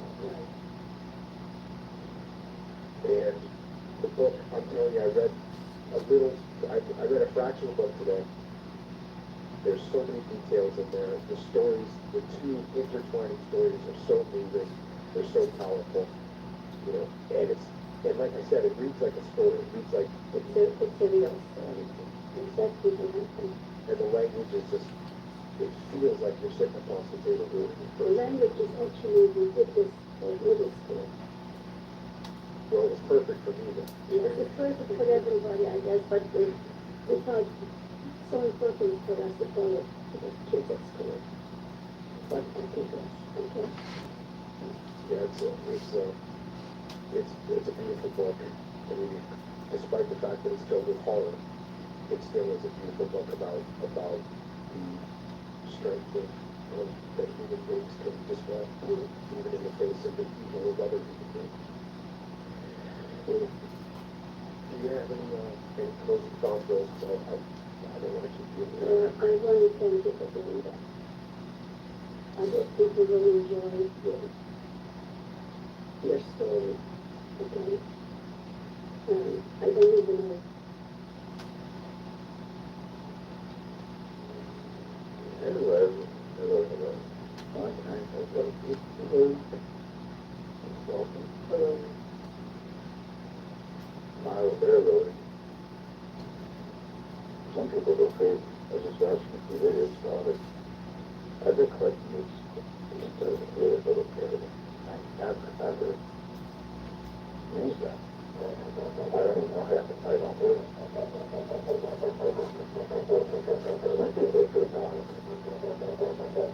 It's a big part of it for some. The scrap building, all the stuff that is so dire.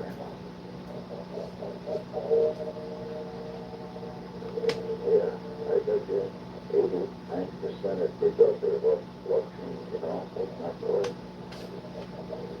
I'm no different. I got a bunch. I've been collecting for the longest time, for 40 years. Over 100 endings. There's quite a few kinds out there, scales, there's sizes.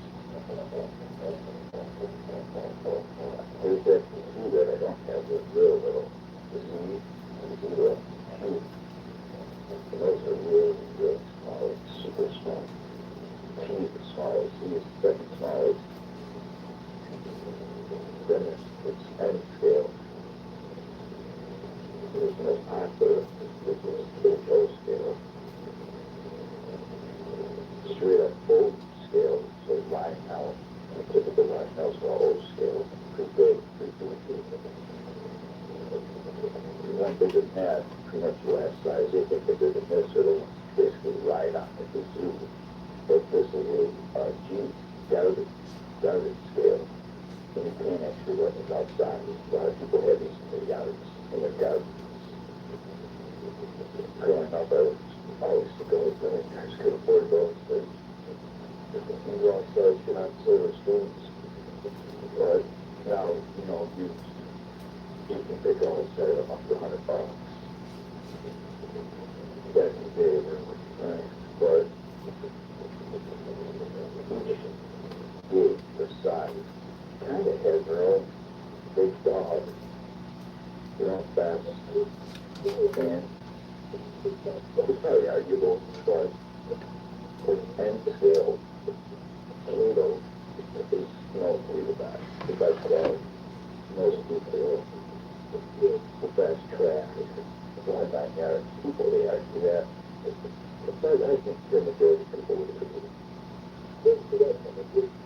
HO, that's awesome. It's so much more popular. It's 10 times more available, more options, more different things than that scale. It's tougher to pick a big dog if you HO world. Here's a bunch. And they also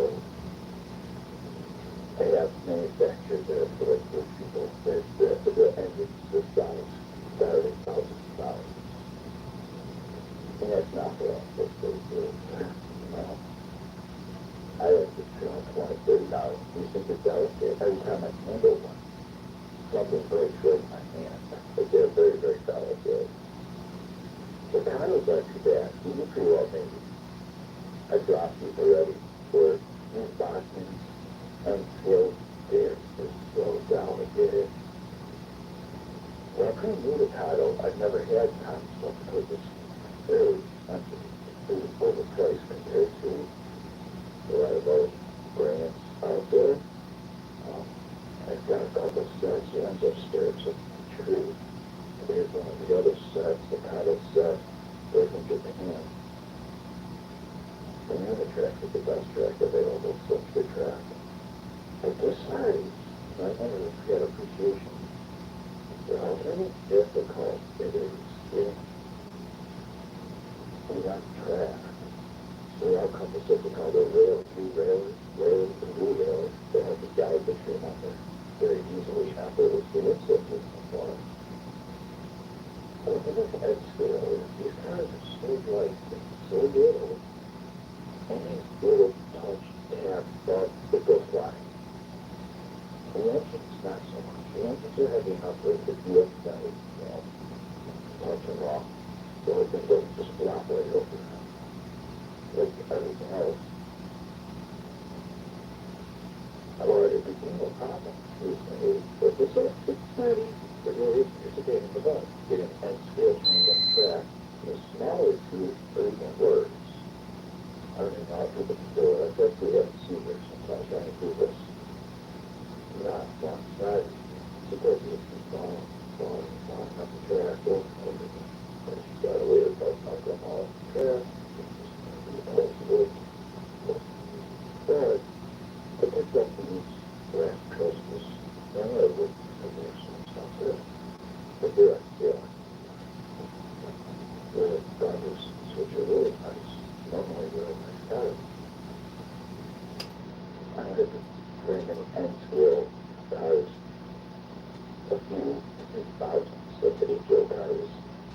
They're not crap free. No, so I pick some normal ones, nicer ones.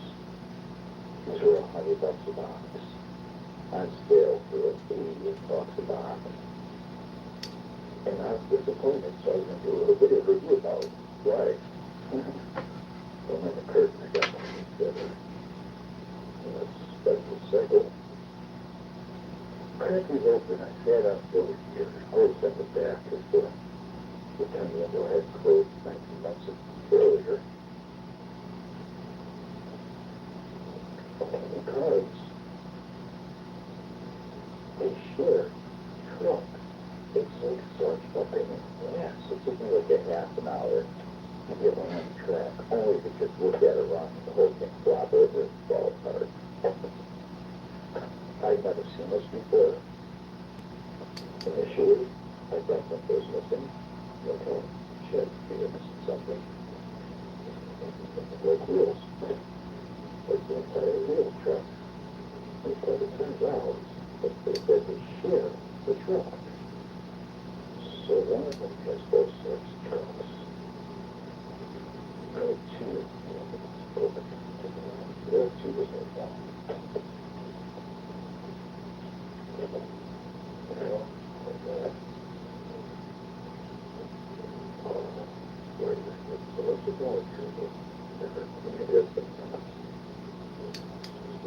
Still like magnetized a little bit. It's cool. It's expensive. I just collect sort of. But finally, one of the times they got to right off the half of money working. I'm so old. Been sitting for so long.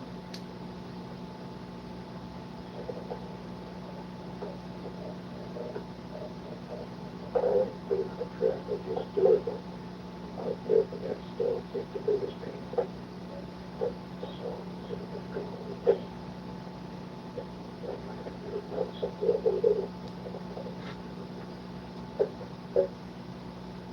I felt so different. I took a couple of rows and then just kept everything falling apart. Won't cooperate. Sit. It's the bed.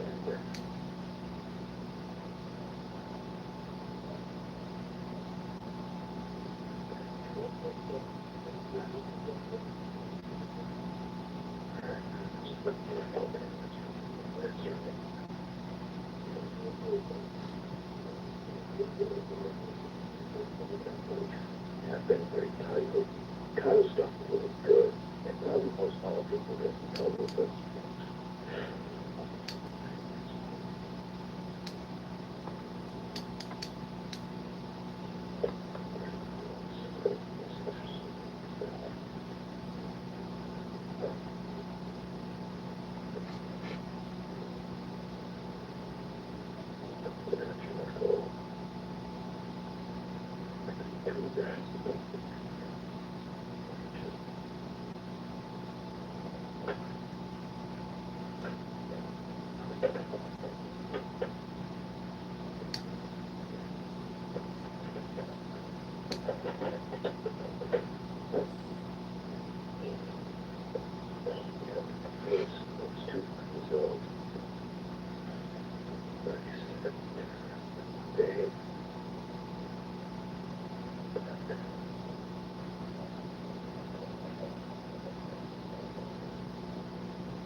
I was on third time and thought you did it. Never seen anything else. Shared the truck, over the truck. That's the big rules of it.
Such a group. Yeah, with that. Very high hopes of luxury training at its finest, but sort of crap. I'm sure some people can get into it just fine. I was not one of them. It's really just wants to derail. It's just weird. It just wants to derail. No fun at all. Nice to look at though.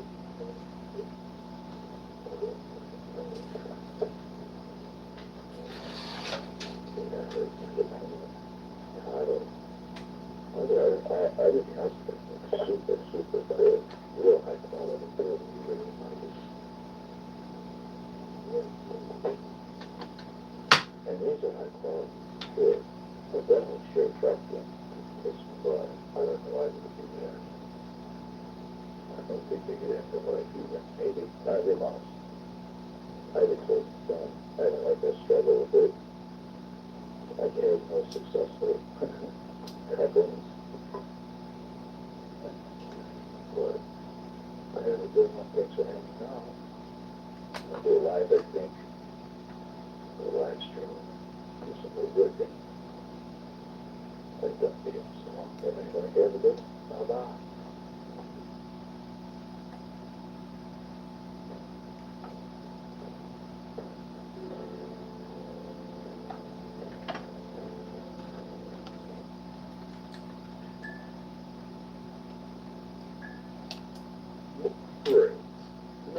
building something different, and I mean completely different, because it doesn't have tracks, armor, or armament. It's a plain old military truck from India. This is going to be my first experience with them, and when I was ordering the model, I didn't even know what the truck was supposed to be. Only later did I learn that it was a Chevrolet. So, what with this different choice of subject and my lack of knowledge about it? Well, because I'm planning a large diorama in advance, and the truck is going to play an important role in the story. At first glance, the kit looks very premium. The instructions are beautiful, detailed color profile, and I'll choose the last option because I want to set the diorama somewhere in Western Europe where it was the war. There is a ton of plastic for such a small model, and as we'll eventually learn, half of it will be consumed by the running gear and the lower chassis. This looks like a love letter from Miniar, and it contains a decent set of photo details and a metal chain, so yeah, technically it is a sign of love from the manufacturer. They also give us a figure that is built specifically for this model, and that makes it very interesting. And also a ton of fuel drums, another nice gesture for Miniar. Because I don't know anything about cars, and they don't resemble my usual tanks in any way, I'll play it safe and meticulously follow the instructions. But the very first thing that I noticed was the top plastic. I've heard about it in the past, and it's something you have to get used to. On the other hand, it's easier on your tools, and you won't go through as many hobby blades. Also, everything is broken into small pieces with detail. I love how they designed their photo edge and how it's seamlessly integrated into the plastic part. Every metal part has a groove or some kind of locating pin on the plastic, which makes precise assembly very straightforward. It's like a system of different mediums that work together like a well-lubricated machine. They even go as far as providing us with plastic bending kits for those more complicated parts. This is something I've only seen in Tamiya kits, mainly their BT-7 tank.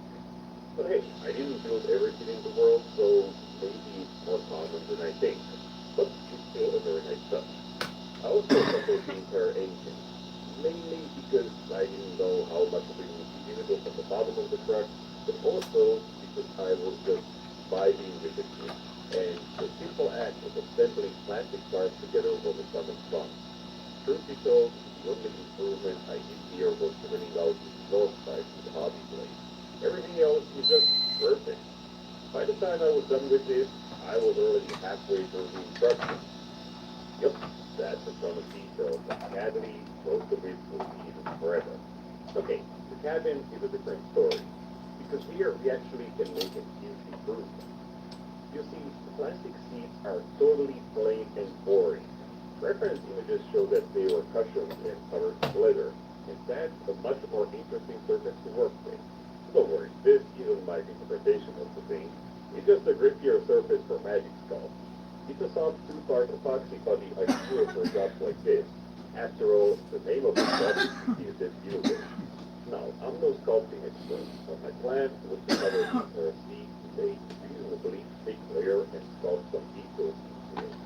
A cushion made completely out of putty would give me more room to add varying contours and details, but this approach is more user-friendly.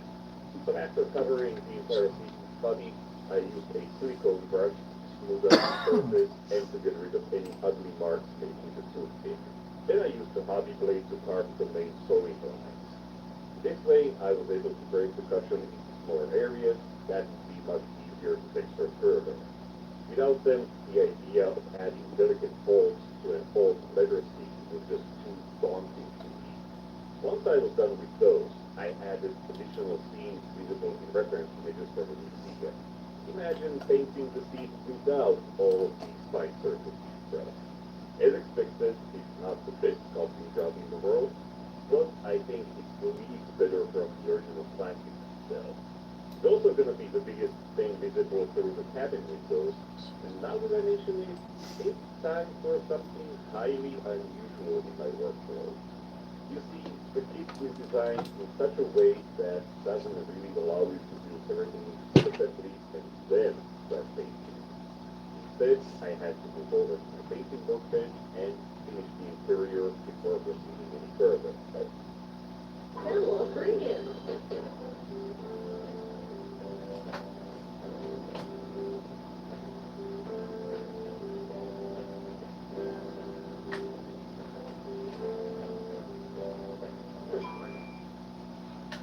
You can feel it when your dream becomes a pursuit. And with the reminder, the pursuit for your pigment is no exception. This time you had a proven choice of store or store. Absolura is the first and only FDA approved. I mean, it's not anything unseen in the modern world. Aircraft modelers have to take their cockpits and then continue assembling the plane all the time. But as an armor modeler, I'm not very used to this and felt really uncomfortable at first.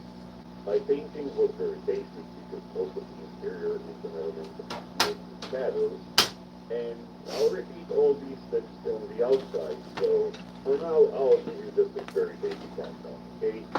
Tone shading was the name of the game here because strong contrast means more of your work will be visibly in the end. There are also a few details that need to be applied here, namely the dials and a few cars on the dashboard. After sealing everything with satin varnish, pre-washes cranks up the contrast gauge to 11. I'd say it's best if you decide to overdo these effects to a point where they look unnatural, but after you close the interior, everything is going to look just right. Also, good clean wash needs to most of the heavy liquid portions. I didn't want to spend too much time with weathering, so I give the floor a quick treatment with streaking prime, and this will emphasize the contrast and, at the same time, add some dirt accumulation. Chipping was also kept to a minimum and only around the most exposed edges. I didn't use any rust tones here because that would suggest the cast had been removed or some other unpleasant issue. Then, of course, I painted all the details. I saw those shiny bolts in my references and used the race brake to bring them out. The main character of this anime is, of course, the sea. I painted a few leather surfaces already and found that more palettes that worked pretty well for my purposes. A very dark, black-brown undercoat is very important. The base color itself is a matter of personal style. It can be some reddish brown, blackish brown, or any kind of brown. I chose chocolate brown for this one, and for highlights, I could add in orange brown. Leather can get pretty scuffed up, so if you introduce some texture into your paint job, it's actually going to enhance the look. You can immediately tell how the detailed surface makes painting a lot easier because there are actually some surface features that we can highlight. Pure orange brown was used for the lightest areas, but leather is awesome because it's actually shiny to some extent. As such, we can take this a step further and mix orange brown with some kind of sandy color and add those fine scratch marks and highlights around the edges. Sometimes the contrast might end up being quite overwhelming, or the paint job is not the most delicate, but glazes are there to save your day. I used a reddish brown color diluted with about 90% water and applied it in several controlled layers to soften the individual layers of paint. And voila, the chair is looking pretty cozy. Ideal for a rainy autumn ride across the countryside. As I said, everything is kept very basic because very little was going to be visible, and my main focus was on bringing out the individual details and contours of the cabin. So with that in mind, I could now close the cabin and glue the windshield in place. I didn't do the best job here because it's probably my first time gluing rear windows on a car, but crystal clear PVA glue from EMS did a pretty good job. And with the cabin glued to the chassis, I could add the remaining parts. The mudguards were the most problematic, but not anymore since everything else was firmly glued in place. The wheels in this kit are the coolest design. I'm no fan of rubber tires because they're a pain to clean and even worse when it comes to painting and weathering, but designing a plastic tire is not an easy job, at least from what I see.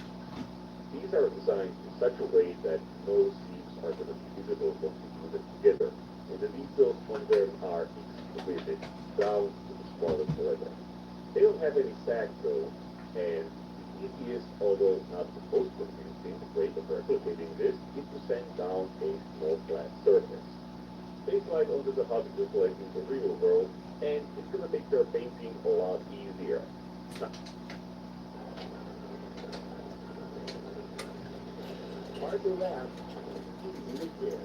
Right now, save $30 on the GTA 26 handheld battery free. This holiday season, shop local at over 10,000 steel plates. Dwight was trying wholesale. No one should suffer like that. Started construction 5 years ago. Look at Dwight. Look, steel tires. Just that one. Don't see the pair of the boy tires get Texas for blood. Infrastructure inspection. Here, lower the ability to fight the pain. Tell your doctor about an infection or something. Or metabolic complaint. Tell your doctor if you've got symptoms, develop or worse, serious allergic reaction to pain. Stress, cool, vitamin, and active rheumatologist without prescription. Now, I already said a bunch of good things about the photo industry, and some of it is so delicate that it's easier to bend those details into shape while they're still attached to the thread. This doesn't happen very often, and it just goes to show how much detail you're getting straight from the box. I was also very surprised that the plastic of all things was the most photo heavy part of the bottle. It's not just about these tie downs for the socks, which are actually functional, but also the rear end. There's a lock, mounts for the brake light, and chains for the tailgate. These are quite out of scale though, but I was so impressed by the kit that I didn't even want to replace them. And there was also the soldering on the most complex part, the front grill cover. PDRs actually used up 2 of these in case we messed one up, but if you use the provided bending jigs, it should be alright on the first try. The plan that should be theoretically separate from painting, but I didn't see the benefit in that. Everything that's going to be out of sight will be painted with our colors after all. We also get this cool little toolbox that takes out of a USB to the Samia would probably mold it as a finger part. And don't get me wrong, it would be a pleasure to work with it, but it's quite satisfying to do it up yourself, just like the real thing. With the basic construction finished, I decided to lay out the cargo. I didn't want to load the front area with unnecessary storage, which is something I love to do with my tanks. Instead, I wanted to focus on the cargo, stuff the truck would normally carry around. So that was the main objective. Well, now we're getting into the main point of this model, to discuss the flatbed which is directly tied to the main story of the entire run. What I'm trying to sculpt here are sacks of flour, so that should give you some hints about it. So if you have any ideas or suspicions about what it might be, well, let me know down in the comments. Also, I like to paint my storage directly on the model because that way I can ensure it will fit nicely in place. But this time, I wanted to paint the cargo separately.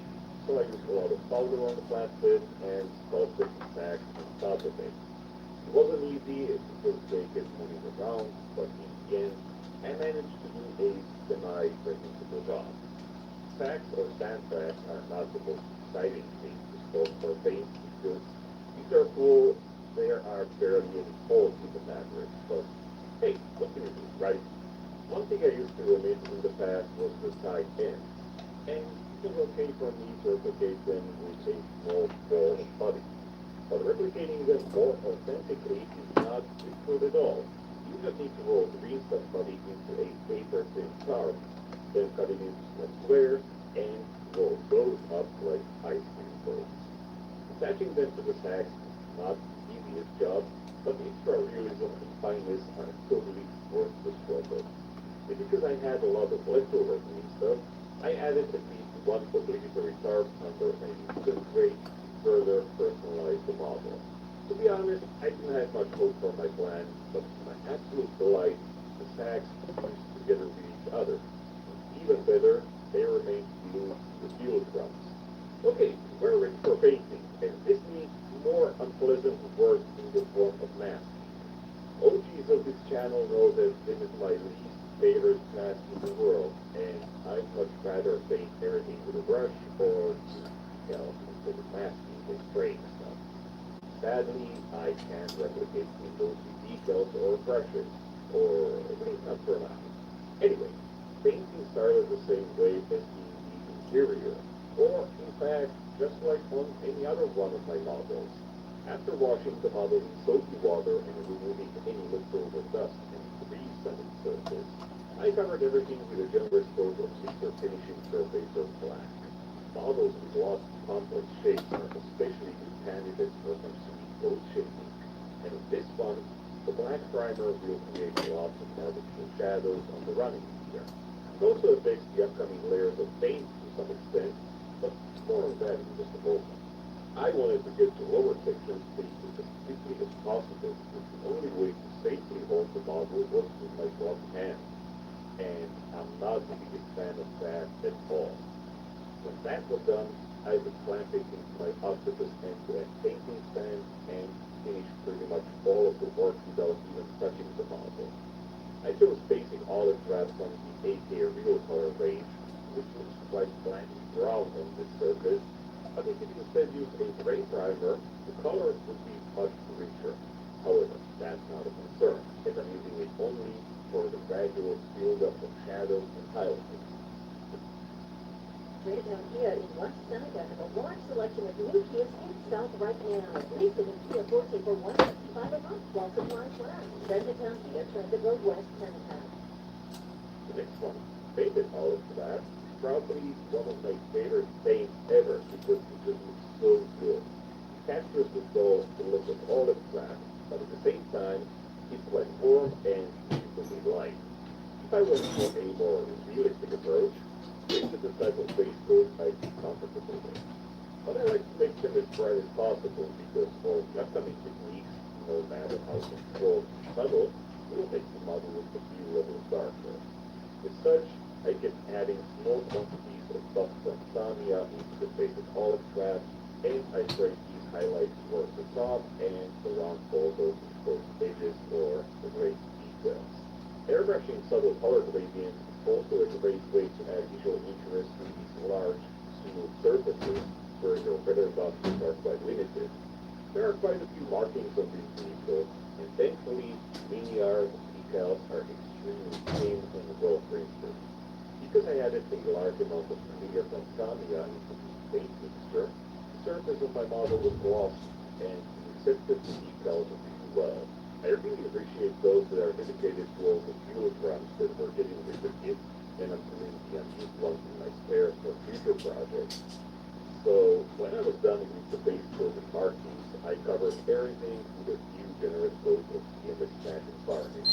Usually I use a flat coat, but this time I wanted to smooth, curvy shapes of the truck to reflect some light on the silver angles. If you'd like to try it out, or my favorite flat varnish, you can snatch them through one of the links in the video description. And if you use my promo code, you will get a small discount on your order. Removing masks is like unwrapping presents. It just makes you feel giddy, right? I didn't do the greatest job because there were some unsightly places of filled up paint around window frames, but it wasn't anything serious. In fact, all of these were easily removed with a dry stick paintbrush. And any other imperfections can be smoothed out with washes, chippings, and other cheap coats. So here we have it, all painted up, unmasked, and ready for weathering. You can barely see a little bit of shine on the surface because the campus varnish is very subtle, but it's just enough to make a difference. Okay, now we're getting to the most pleasant part of the entire painting process. Applying the pin wash over a post-shaded surface, or, you know what, over any kind of surface that's not just a single monochrome color. So this applies to models using hairspray shipping. Well, it's just awesome, right? Because it's like taking an interesting but blurry picture and enhancing the sharpness. In the past, when I didn't post-shade my models, the wash actually made the model look very sterile and artificial, and I had to rely on oil paint to further enhance the surface and blend those contrasts back a little. But if you play with that contrast with an airbrush, you can skip oil paint altogether. Also, I was recently ordering some basic nano washes from AK because my old bodies were running out. They sent me these new ones, and I really like the dark umber that I'm using on this model. I mean, it probably doesn't matter if you're using dark umber or dark brown wash or clean vehicle, right? But this one specifically is a very nice universal color for green finishes, and probably other ones that I haven't tried out yet. Also, as you probably know, I'm sponsored by 18 Crafting. I chose them because I love their product and they're a cool bunch of people. And if you like their stuff as well and want to help me out, you can shop on their website through my affiliate link in the video description. And even get a nice discount if you use my promo code. So with that out of the way, let's stare at the model with only one simple weathering technique applied, and how it ties the whole paint job together. I said it multiple times, but if you like clean looking models, this is where you could stop and end up with a very nice result. But because I like to give my models as much character as possible, or just plainly have as much fun with the model as I can, let's push on with some chipping. For this paint job, I had to mix my own chipping color from black and red brown. I really like red brown as a universal chipping color because it looks like dark metal with a slight hint of corrosion, but it didn't really work on this faded olive craft. I looked it on the interior and the contrast just wasn't what I was looking for. So I had to mix roughly 3 drops of red brown with 2 drops of black. And of course, I added 3 drops of paint fine retarder and 1 drop of tap water.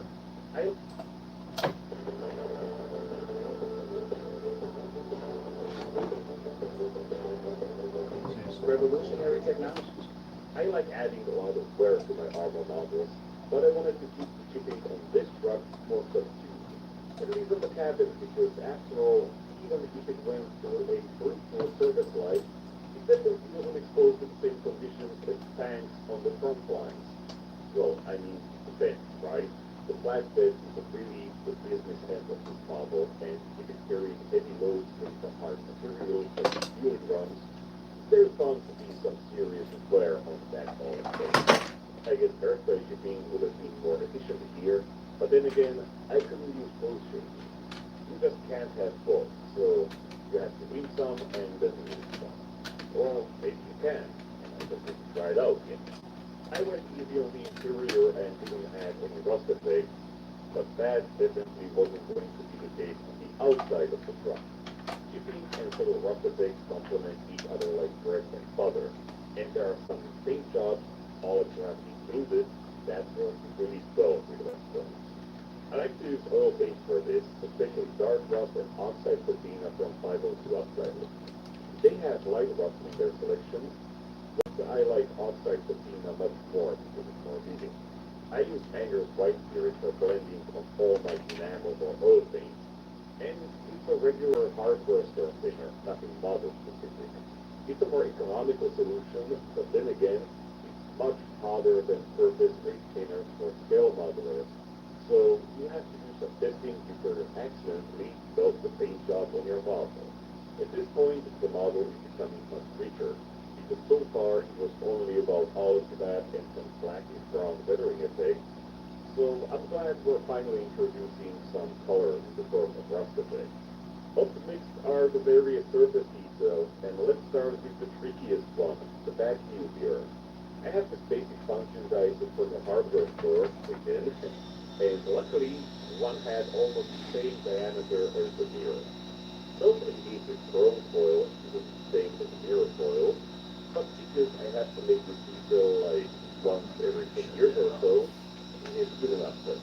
It's quick, clean, and doesn't look bad at all. Engineering tools and used vehicles are tricky as well. You see, they were all painted with olive craft, but that's just so boring, right? We can paint them like that and add some subtle wood and steel chipping to make them look cute.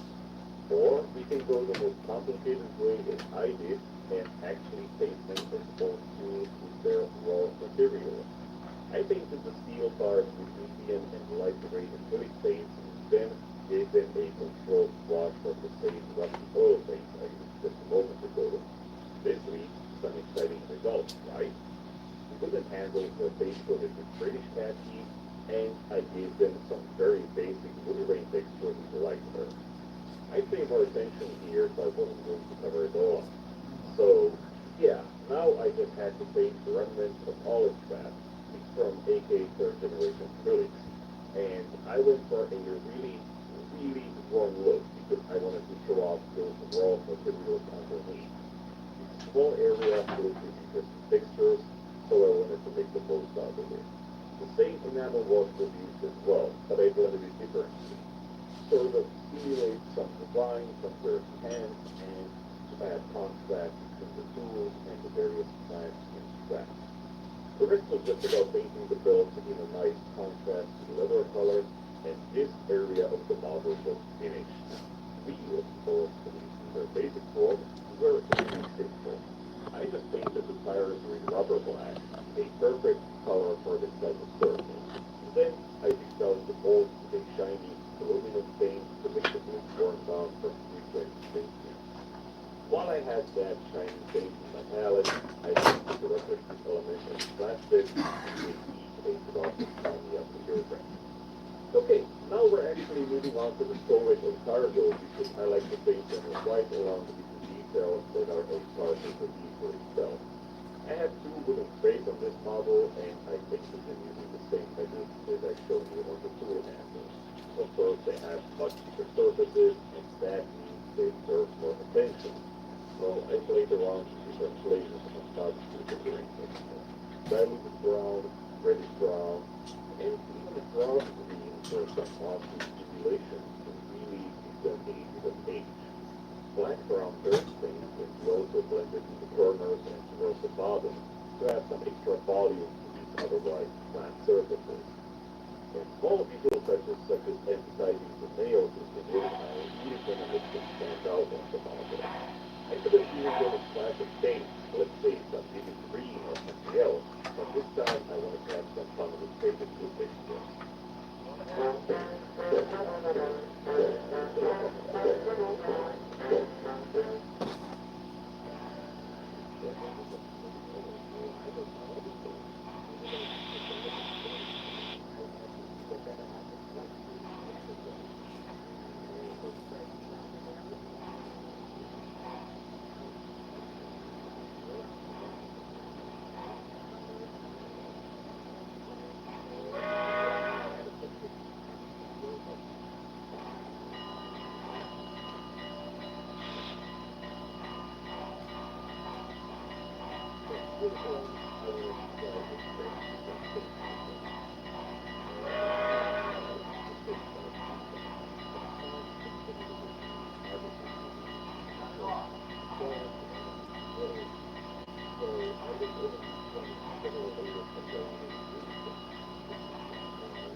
Now arriving from Portland, train number 9, the Shasta Daylight.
So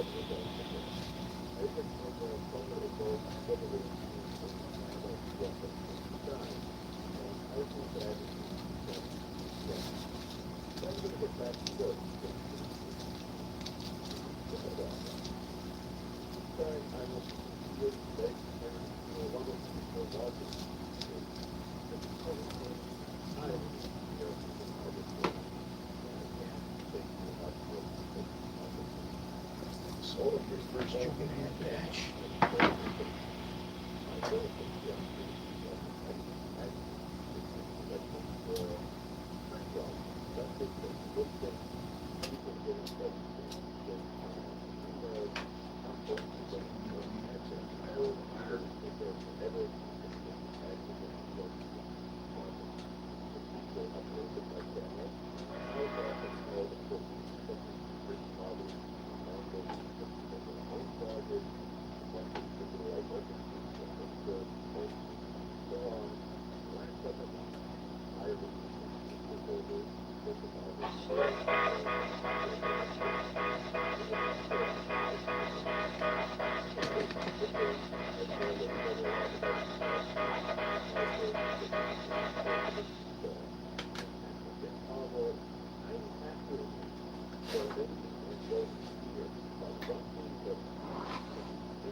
Anti-tank Nerf football grenades.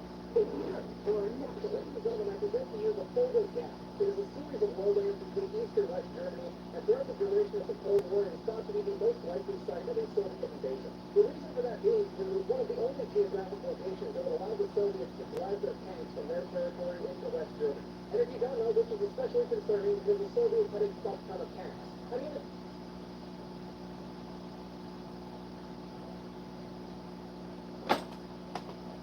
ladies and gentlemen, a bomb so large, the only known method of delivery is to quite literally shove it out the back of his C-130 cargo plane. That is the GBU-43B, also known as the MOAB. MOAB stands for Massive Ordnance Air Burst, or as the internet likes to call it, the mother of all bombs.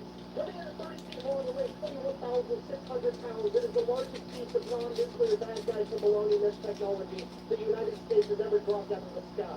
After it has been heated out the back of a cargo plane, it is then GPS guided to its target and will detonate 6 feet before impacting the ground. This creates a massive air blast that will kill anything and everything within 1 square mile. Costing $170,000 piece, and it's one of the many reasons America does not have free health care. But we do have free unhealth care. First, you're always available at SoundElectrician.com/bang out.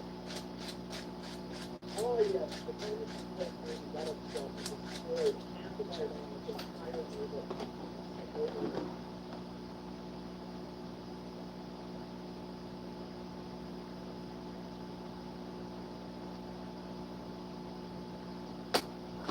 Today we're going to look at the gangster battleship of all time. Ladies and gentlemen, the USS Texas, predating both World Wars, being built in 1914, is commonly referred to as the last dreadnought. But it's not technically a dreadnought, it belongs to the American New York class of battleships, which are commonly referred to as super dreadnoughts, which are basically just dreadnoughts that were made in 12.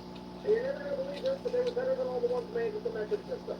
What made them the best? Well, they had the largest guns ever put on a boat before at that point in time. Those being the Mark I, and starting with 2 barrels, capable of launching 14-inch shells that weighed nearly 1,600 pounds apiece. The USS Texas had 5 of them. 2 in the front and 3 in the back. It's like a Freedom sedan. Those guns are also aimed with ballistic calculators and analog computers, making them some of the most accurate naval counts in the world at that point. It was also equipped with 16 Mark 8 shooting 5-inch shells and 8 Mark 10 shooting 3-inch shells. Not only did it have the best offense in its day, it had the best defense as well. It was the first ship in World incorporate anti-aircraft guns, as well as having a 12-inch thick hull. Yeah, and a kind of freedom foot of Pittsburgh steel. The only thing millimeters is going to do to that is scratch the tank.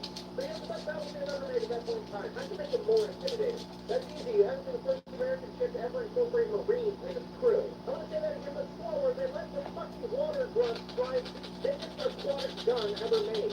At that point in history, anyway. So World War I rolling on, and needless to say, nobody wanted to be the first to get hit with the freedom sedan. And for that reason, the USS Texas saw almost no combat in World War I. But its actions in World War II is what made it a naval legend. By the time World War II came around, the USS Texas was nearly 3 decades old. It was no longer the most dangerous battleship in the world. The bigger, newer, faster, fancier ships like the German Bismarck, the Japanese Yamato, and the Iowa-class battleships. But it first had 30 years of experience, and as the old adage goes, youth and exuberance is no match for old age and treachery. It is something that the USS Texas lived up to because it was the only U.S. battleship to engage the enemy at all 5 seasons of World War II. D-Day, June 6, 1944. The USS Texas would take its position 12,000 yards off the coastline. One point, the USS Texas was tasked with bombarding the enemy fortifications, and it did just that, firing over 255 rounds in under 34 minutes. That is 480,000 pounds of ammunition. Let's put that into perspective. Your average ball load weighs about 4,000 pounds. And even the Texas was shooting the enemy with about 3 spicy ball loads a minute for half an hour straight. I'm trying to tell you that the Grim Eater over here did slap the enemy's coastline with an entire car dealership in the amount of time it takes you to watch a TV show. The Grim Eater would continue to airmail spicy ball loads to the enemy until June 11th, when it ran out of ammo. But then sailed to a weird detachment off the coast of France to pick up more ammunition, and then sat back to continue engaging the enemy. By the time it returned to the beach at Normandy, the Allied troops had driven the enemy so far back that his guns could no longer reach. So it advanced from 4,000 yards to 3,000 yards, the closest they could possibly get without beaching the ship. It was at that point in time the USS Texas had pulled my finger and flooded all of its blister tanks on the starboard side, soaking the entire boat, changing the angle of the guns, allowing them to reach further inland. They desperately the 32,000-ton warship, so they can continue to engage the enemy. This might be the most horrific moment in world history. Can you imagine playing the 4K battleship and whoever you're playing says, I've sunk my own battleship, prepare to die, and then you get hit with a fucking car? Look, I know I talk about this a lot, but a great example of the type of shit that goes on when you take a dock for the officer. It's not necessarily a war crime, but you even necessarily know that shit was even a horrific moment in world history. Can you imagine playing the 4K battleship and whoever you're playing says, I've sunk my own battleship, prepare to die, then you get hit with a fucking car? Look, I know I talk about this a lot, but this is a great example of the type of shit that goes on when you take a dock for the officer. It's not necessarily a war crime, but you even necessarily know that shit was even a fucking option. The USS Texas would then go on to engage the Japanese Empire in Okinawa and Iwo Jima. After World War II was retired, started the Americans' proud tradition of having their best battleships become floating museums. Unlike all the other best battleships in the world who have a proud tradition of becoming tetanus-infested fish houses, like the Japanese Yamato, delicately placed here by the USA, and the German Bismarck, delicately placed here by the USD, also known as Great Britain. You don't know, the Bismarck and the Yamato are the 2 battleships that people like to argue are better than the Iowa-class battleship. Given the fact that all the Iowa-class battleships are floating museums you can see anytime you like, and you need scuba gear to see these, it raises the question, what are they better at besides being shitty submarines?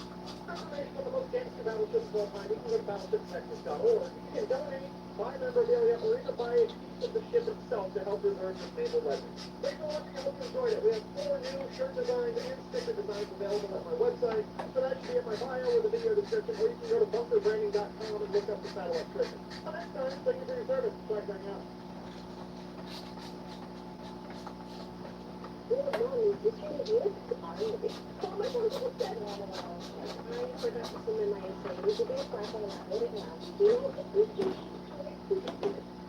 All right, go ahead and make the prediction now. Who will replace 223 technicians with Halo weapons or 1 Marine with a machine gun?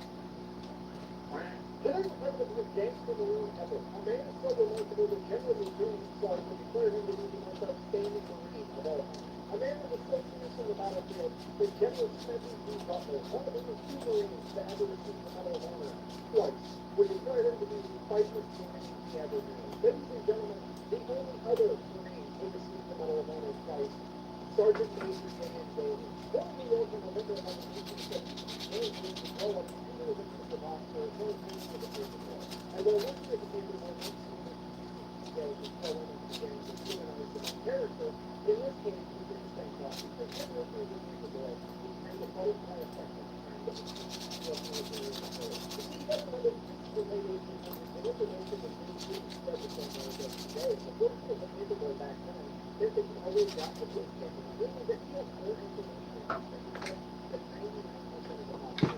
Because of this, you'd be able to closely hire an expert for future president Theodore Roosevelt and his second book by the Northwest Expansion of the World. And this would go on to be his inspiration to become the U.S. financial, hoping with key too to be able to fight for the Spanish American War. That's exactly what we were doing January 10, 1899, when Dave went to enlist in the 95th Marine Corps at the age of 16 years old, coming in at 5'6" or 135 pounds. But hey, as the old adage goes, it's not about the size of the dog and the size, it's about the size of the fight of the dog. You see, the real problem here wasn't his stature, but the fact that he joined the fight of the Spanish-American War, and the Spanish-American War ended on December 10th, 1898, exactly 1 month prior to his enlistment date, when the news hadn't spread that far yet, so he shipped off to training anyway. So fast forward, he finishes up training, realizing the Spanish-American War is over, and he's kind of like, the Spanish got off lucky, he can't help it. I mean, let's face it, I'm gonna get the action I'm looking for at some point, right? This is America. We've been in country for like 124-ish years at this point. We've been non-generating conflict for all of like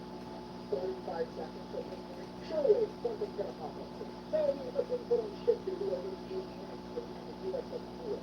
And sure enough, like after a month of being there, the boxer was out and works out. And guess who is the closest one to be able to respond? Dan Haley. Alright, real quick, oversimplified explanation of what the boxer was. Oh, he was a teacher of absolutely no idea. At this point in time, China has really just been opened up to the Western world, and foreign influence is just flooded in.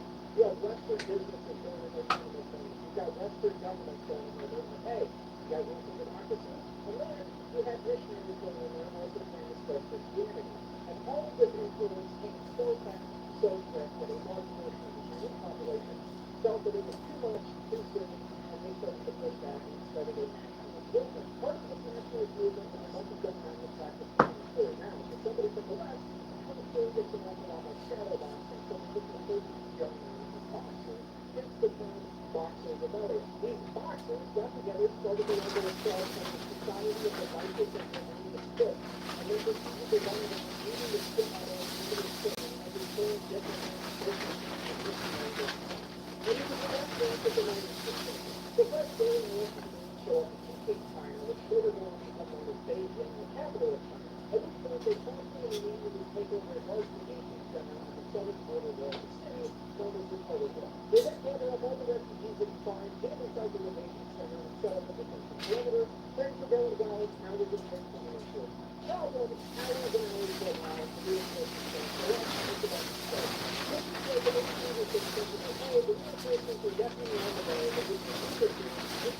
The reinforcements have done a lot, because I mean, let's face it, if there was ever a time to say in the direction that there was a giant building on the big fucking wall wasn't specific enough, it was in China. Why did you know those building on walls and everything? There was a lot of there that you built something because this time, otherwise we're going to get paid for thousands of guys, and they're all going to get killed. So, we're all going to leave, go find the reinforcements, and come back. Private days, you're going to stand guard here by yourself. Now, I don't know what the logic was behind this. I don't know if it was like, fuck Private David, he's the new guy, he can have a shitty job, or if it was like, hey, Private David's the new guy, this is dangerous, let's keep this here there and safe. Or, maybe they didn't use the characters that were caught on it. I have no idea. Either way, Private David is effectively saying, hey, we can have America, and all this is great.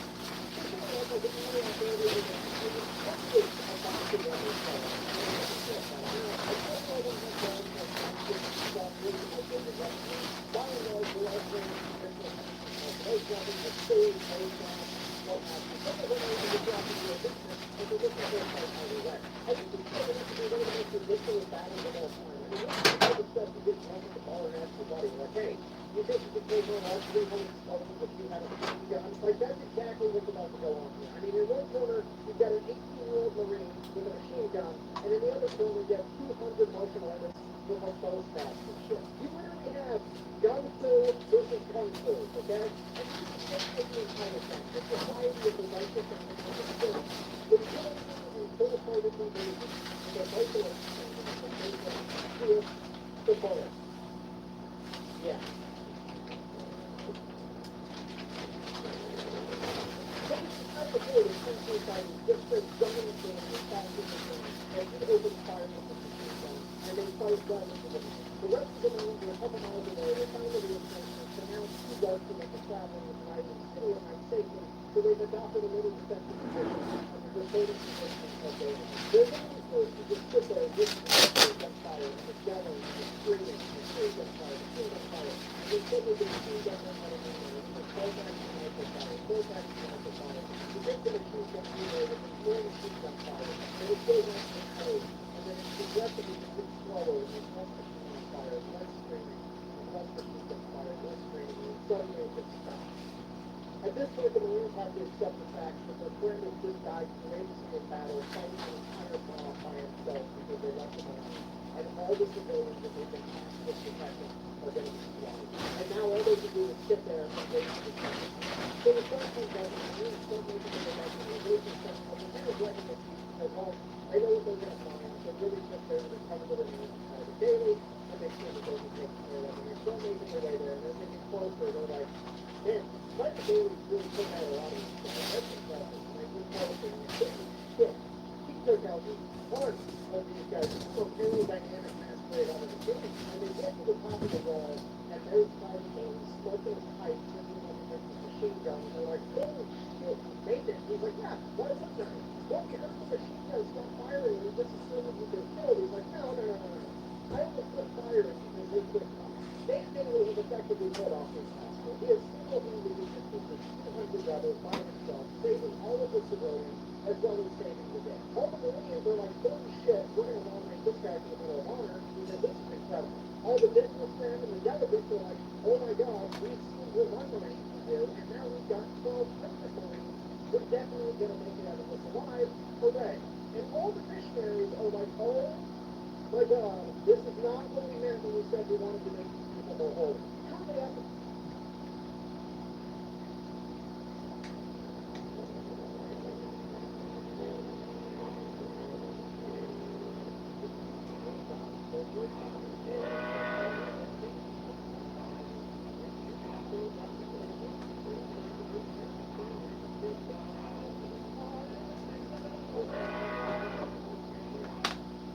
this game daily with your work for full time and then you go on to continue serving the Marine Corps that you have. Because the first 2015, you've now done these things in every military conflict throughout the Now arriving from Portland. Train number 9, Shasta Daylight. And on October 25th, running from city to find itself giving the Pacific Air just after the entire company was crossed the river, an entire company was attacked on the east side by over 400 contractors. Forcing the Marines to attack into the river. As well, doing so, the first Marines and was shot and sent to the bottom of the river as the remaining Marines crossed the river to adopt an defensive position for the party attack. It is not pushed off by some very big ground and the sun that the Marines would attack the river. Then the change to the pilot to put that machine gun back out of the river. So he takes off by himself in the dark, go all the way back to the river, and this is not diving to the bottom of the river, trying to find his dead horse with the machine gun strap. And after hours of trying, finally finds the horse, manages to go down, untie the machine gun, come back up there, go back in the river, get his pieces, ammunition, the gun itself, the tripod, gathers up all of this stuff, gets it out of the river, and then straps the food box and turns it back in. Keep in mind, that's over 200 pounds of equipment, and this guy is 5'6" and 135 pounds, but he gets it done. Now, those are going to cover things in the gunfight. Number one, where do you go? Number two, where do you get your gun? Number three, besides the aggressive and quickly. If you're not going to be able to cut down, some cases, it's not about the use of machine guns for self-defense. He's not going to use machine guns for self-defense. Let's check the game and think together. They're going to standing in the jungle, thinking, and Bailey was effectively saying himself and all of his feeling himself to step in the order. That's why the 2 years after 1970, the World War I and Bailey and Prince Edward being the entire country of the Dutch and the Battle of Paris. If you don't know the Battle of Paris, the Germans were just rampaging through France, taking a few on a rifle and the double with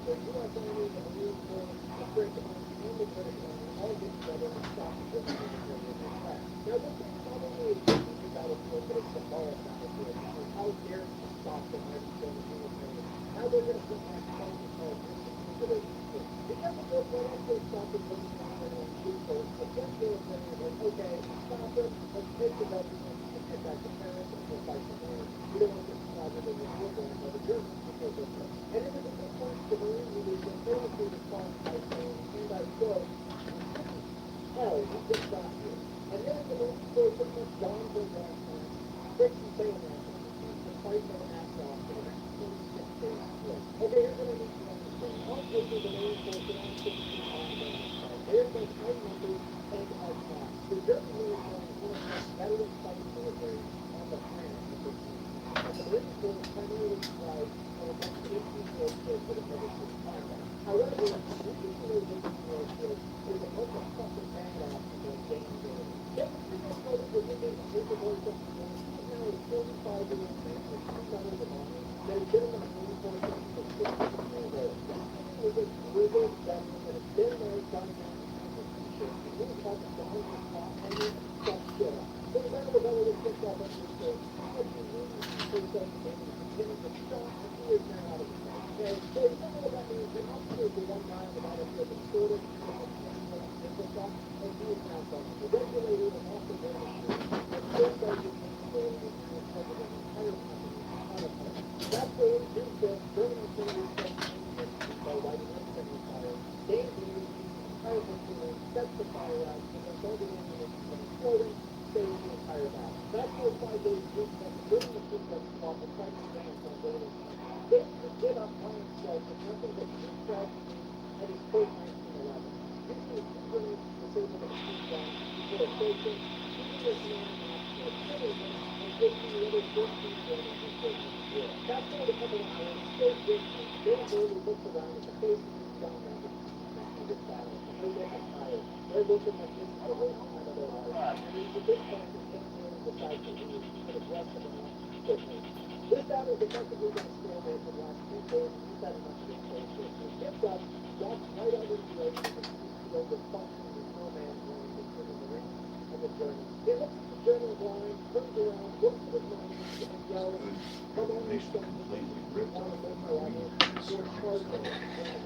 All of his Marines, that's Dan fucking Bailey, were going to follow him, so they charged too. In an act of pure hyper-aggression, Dan Bailey's company attempted to rock Last batch, everybody I gave it to was texting me, calling me, saying it was like the strongest week they've ever had. What the fuck's in this? Suggested it was 32%.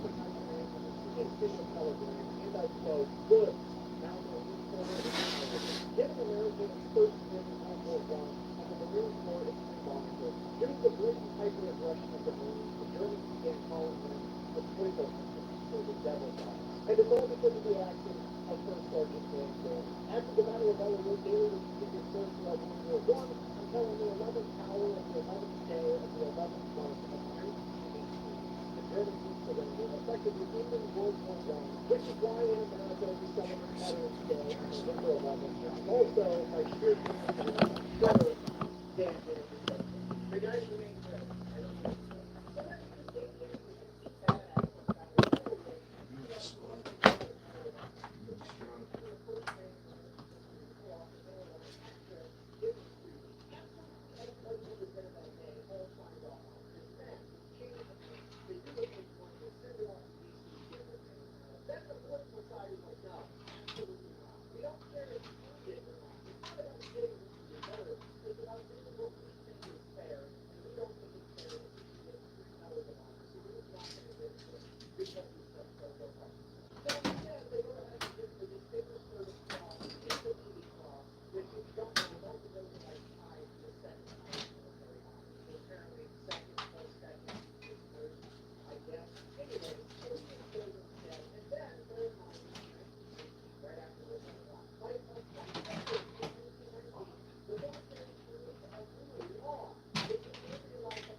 that's really not what's needed. But it's a perception.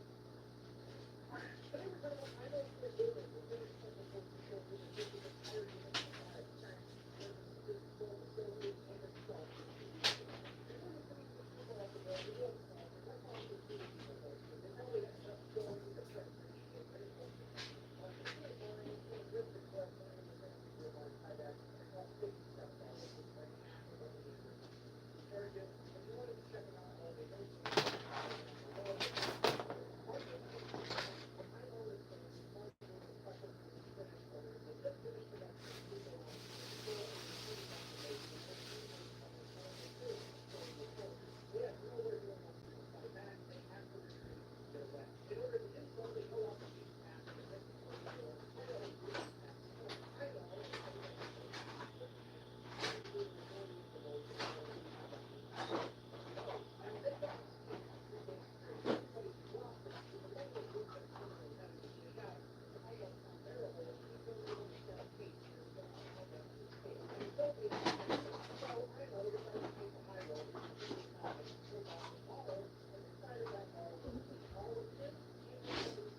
did well when he was raised for Texas.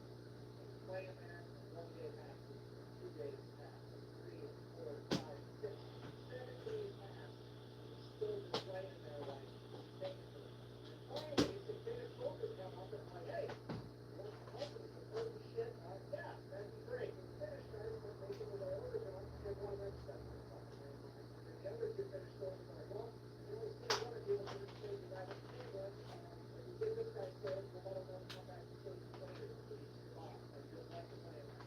So I think to myself, maybe if I can survive a couple of days, I might actually do that. But when you start smelling, you get through the fire going back to it, you start looking, smelling the pain, you have to drink water to hydrate. And if I really J at some point, then next to the big sweet hole, smacked it, and I pulled the whole year of J on it, and grabbed it, and then all of the outdoors and for a while, just eats the whole thing, trying to get to the end of the calories and stuff. Then after 4 days, they come back and they say, all right, this is what. I know one thing we're going to finish off the way. Just so that the distance was 14 days, and they found that 250 miles from the Philippines before they could come. The amount of days was being 95 pounds, and had a resting heart rate currently of 200 beats per minute, 14 days after getting home. So I know that the physiological benefits of full recovery and living a long, happy life is multiplied, except one in 1989 because he's finished and he's on his way. Yeah, you're not making out with a price tag. You're looking at actually AMC and Star Wars, the original series, in theater. Okay? Can you imagine him taking his kids to the movie theater, seeing like, we didn't call them films back in high school. We called it children. Seriously, it's pretty funny that the only two Finnish soldiers that I know off the top of my head are Aino and Simo Horn. Simo, deadliest man of all time, over 500 kills. Aino, the most unkillable creature ever. No more in this movie, so it's that. I know it's not a very good about his dad, but you can't do it. What everyone talks about that.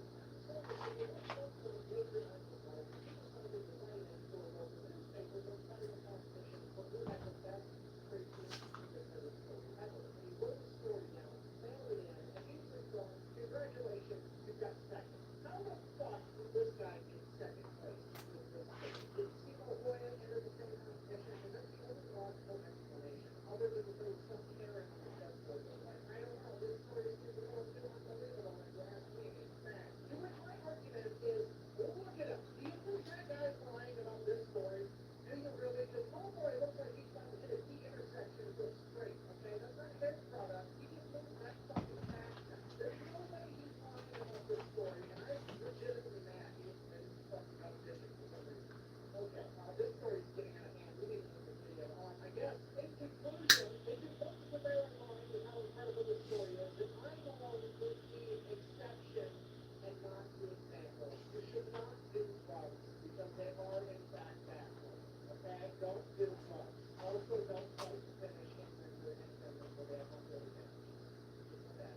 Anyway, thank you all for listening to this channel. If you like merch, sellerchristian.com, Black Bang, out. So, I know this might be the high road. If you don't know,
all the judges say is we get flooding all over the deck, and then we're like, at this point, the American military grabbed their pockets of rainbow and made their way over the side.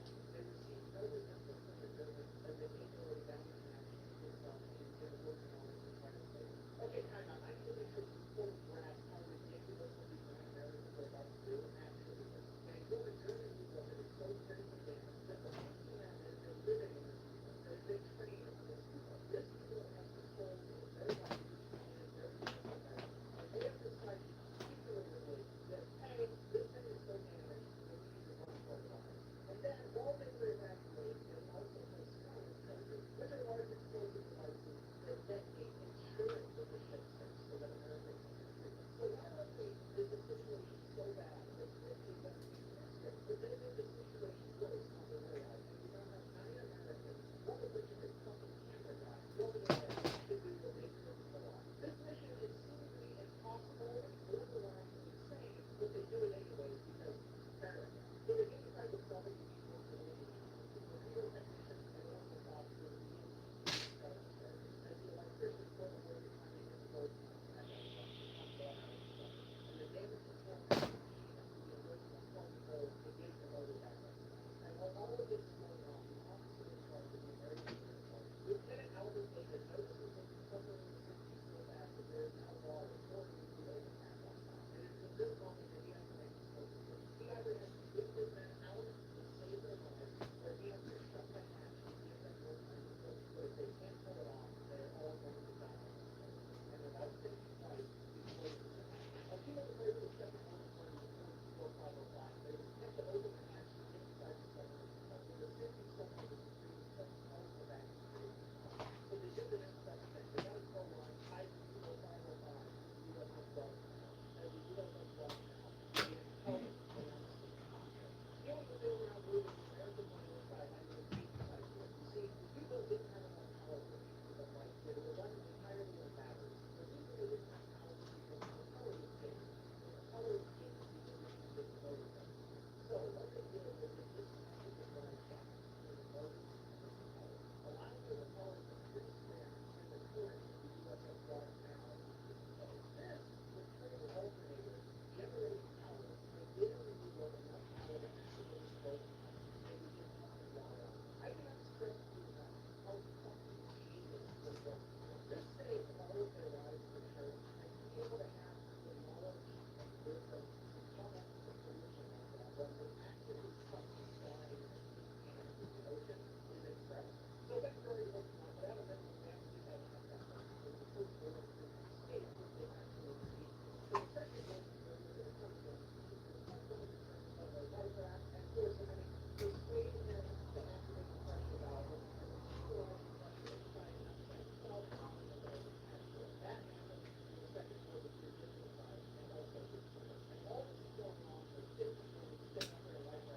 Slight oversight.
It's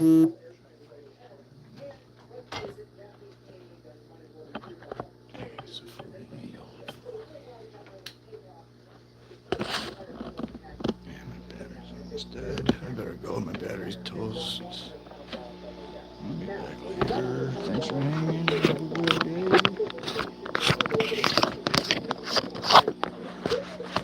So, managed his first one of those 100-pound bars directly on top of the